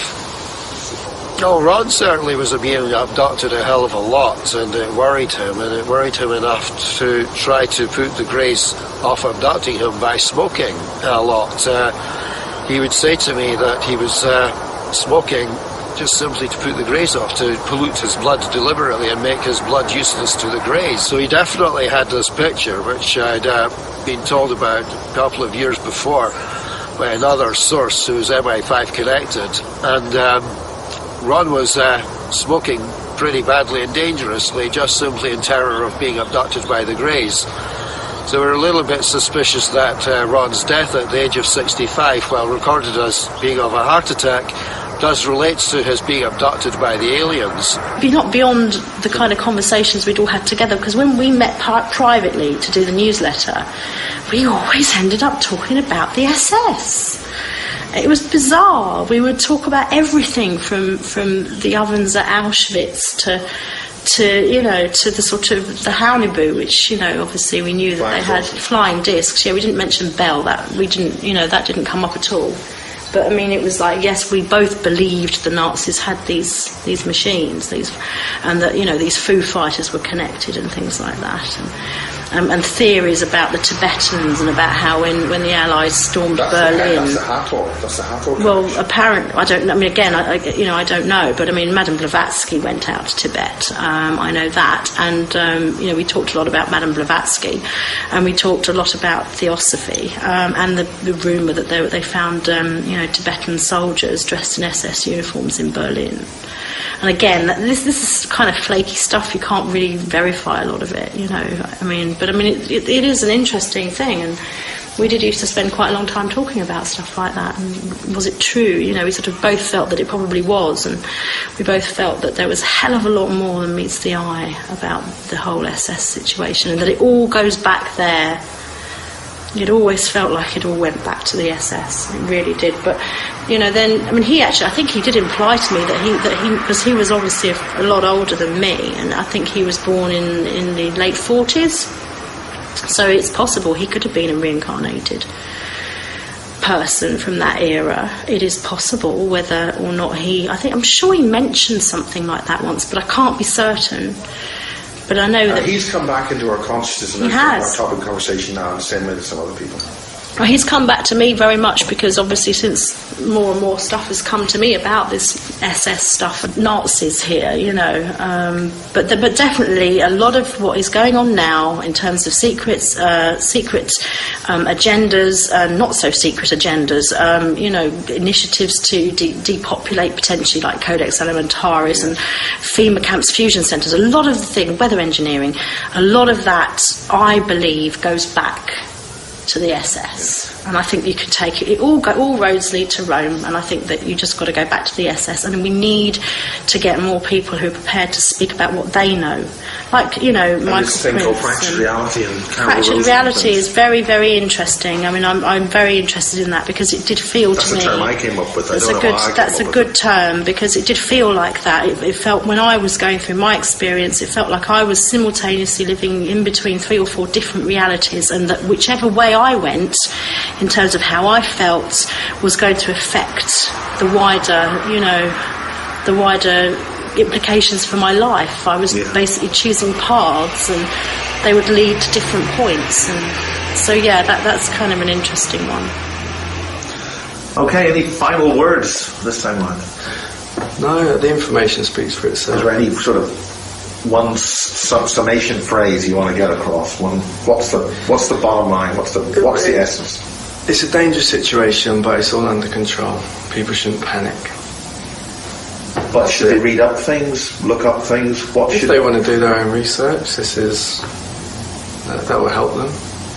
And where's the best place to stay up to date with things?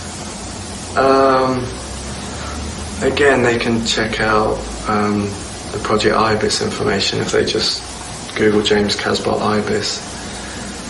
That's very detailed. There's a lot of data there. And one of the things which I get is emails from a character, a very important person called the Reverend Anthony J. Pike. Okay. Do you have anything you want to tell Mr. Pike, Lord Saint Pike?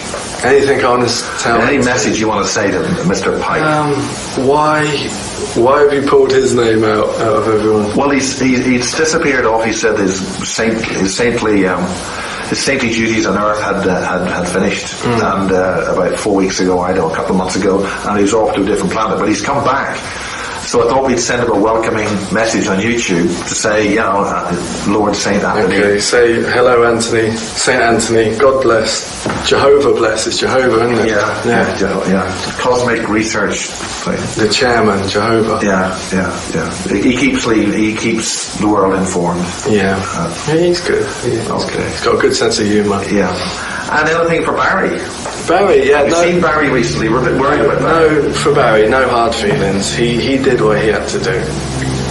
He's a bit ill now, I gather. He's not. Yeah, he's a bit ill, and I hope he gets better. And no hard feelings. I know who he is, and he did what he had to do. Okay, good luck. God bless. Okay. Let's see Mr. Hall. Thanks, Miles.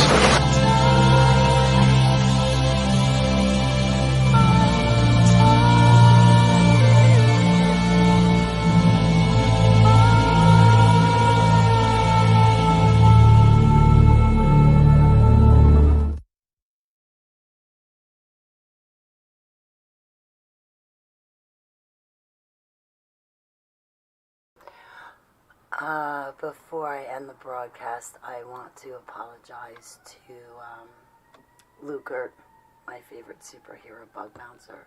Sorry I snapped before. This was really huge for me, guys, to be able to run Michael Prince, also known as Commander James Casbolt's videos. And I thought it was really cool that you guys sat here and watched them with me for over 3 hours now. I want to say thank you so much for doing that for me. Hey, Deborah, Melvie, I love you. And for anybody else who I didn't get to say hello to, please don't think that I'm trying to be rude. And if I snapped, forgive me. It's just that this in itself is huge for me. And thank you, Heavenly Abba, for not allowing YouTube to give me a copyright strike so I could sit here among my loved ones and my peers to watch Commander's videos and have this a part of my healing process, my coming to terms process with all of this. So thank you for everyone that you put in my life that shows me love, a ton of patience, a ton of compassion. I snap, misunderstand things, and they still keep loving me unconditionally in the end, and I'm so grateful for them. And I ask Heavenly Abba that you store up more treasures for everyone in my chat room and for all of my loved ones who put up with me in Yeshua's name. Selah. Thank you guys. Wow. So much. Debbie from Texas, it's good to see you. Thank you so much for watching Commander with me. Thank you so much for doing this with me. Thank you, thank you, thank you, thank you. This is totally awesome. Like, when I end this broadcast, I'm going to have a permanent smile on my face because there's a lot of broken pieces and programmed parts within inside of me that now are going to end the broadcast, and I'm going to sit here and think, wow, I got to tell, well, I didn't tell it, Michael told it, but I got to sit there and hear our experiences being told, and I got to do this in an environment that Abba gave me and around people that Abba gave me, and people understand, people know, people research this stuff, people look this stuff up. Being trafficked is starting to no longer become a taboo topic, and I pray for all of our children that more exposure goes to child trafficking and more people get involved to literally, physically stop the children from being stolen. In Yeshua HaMashiach's name, I love you guys. I love you guys. You guys are my blessing from Heavenly Abba. Don't you guys in my chat room and to the people who will watch us in archives, don't you guys ever let anyone tell you different. You are dear to me. You are special to me. I love you. And thank you so much for sharing in this life with me. And I love you guys. So I have some happy tears that want to come through, and I don't want to cry because I don't want you guys to cry, but I'll tell you what, right about now, I feel so vindicated. I tried to tell you guys when I first woke up when I was 18, but the church wasn't equipped to listen, and they told me that basically I was a problem. But now here I am at 46 years old, and I get to tell you guys that is justice served. That is vindication. Thank you. Shalom, everyone. I will talk to you soon. And I love you, I love you, I love you, I love you, I love you, I love you, I love you. I love you, Seller, Bob, Melvi, everyone. I'll talk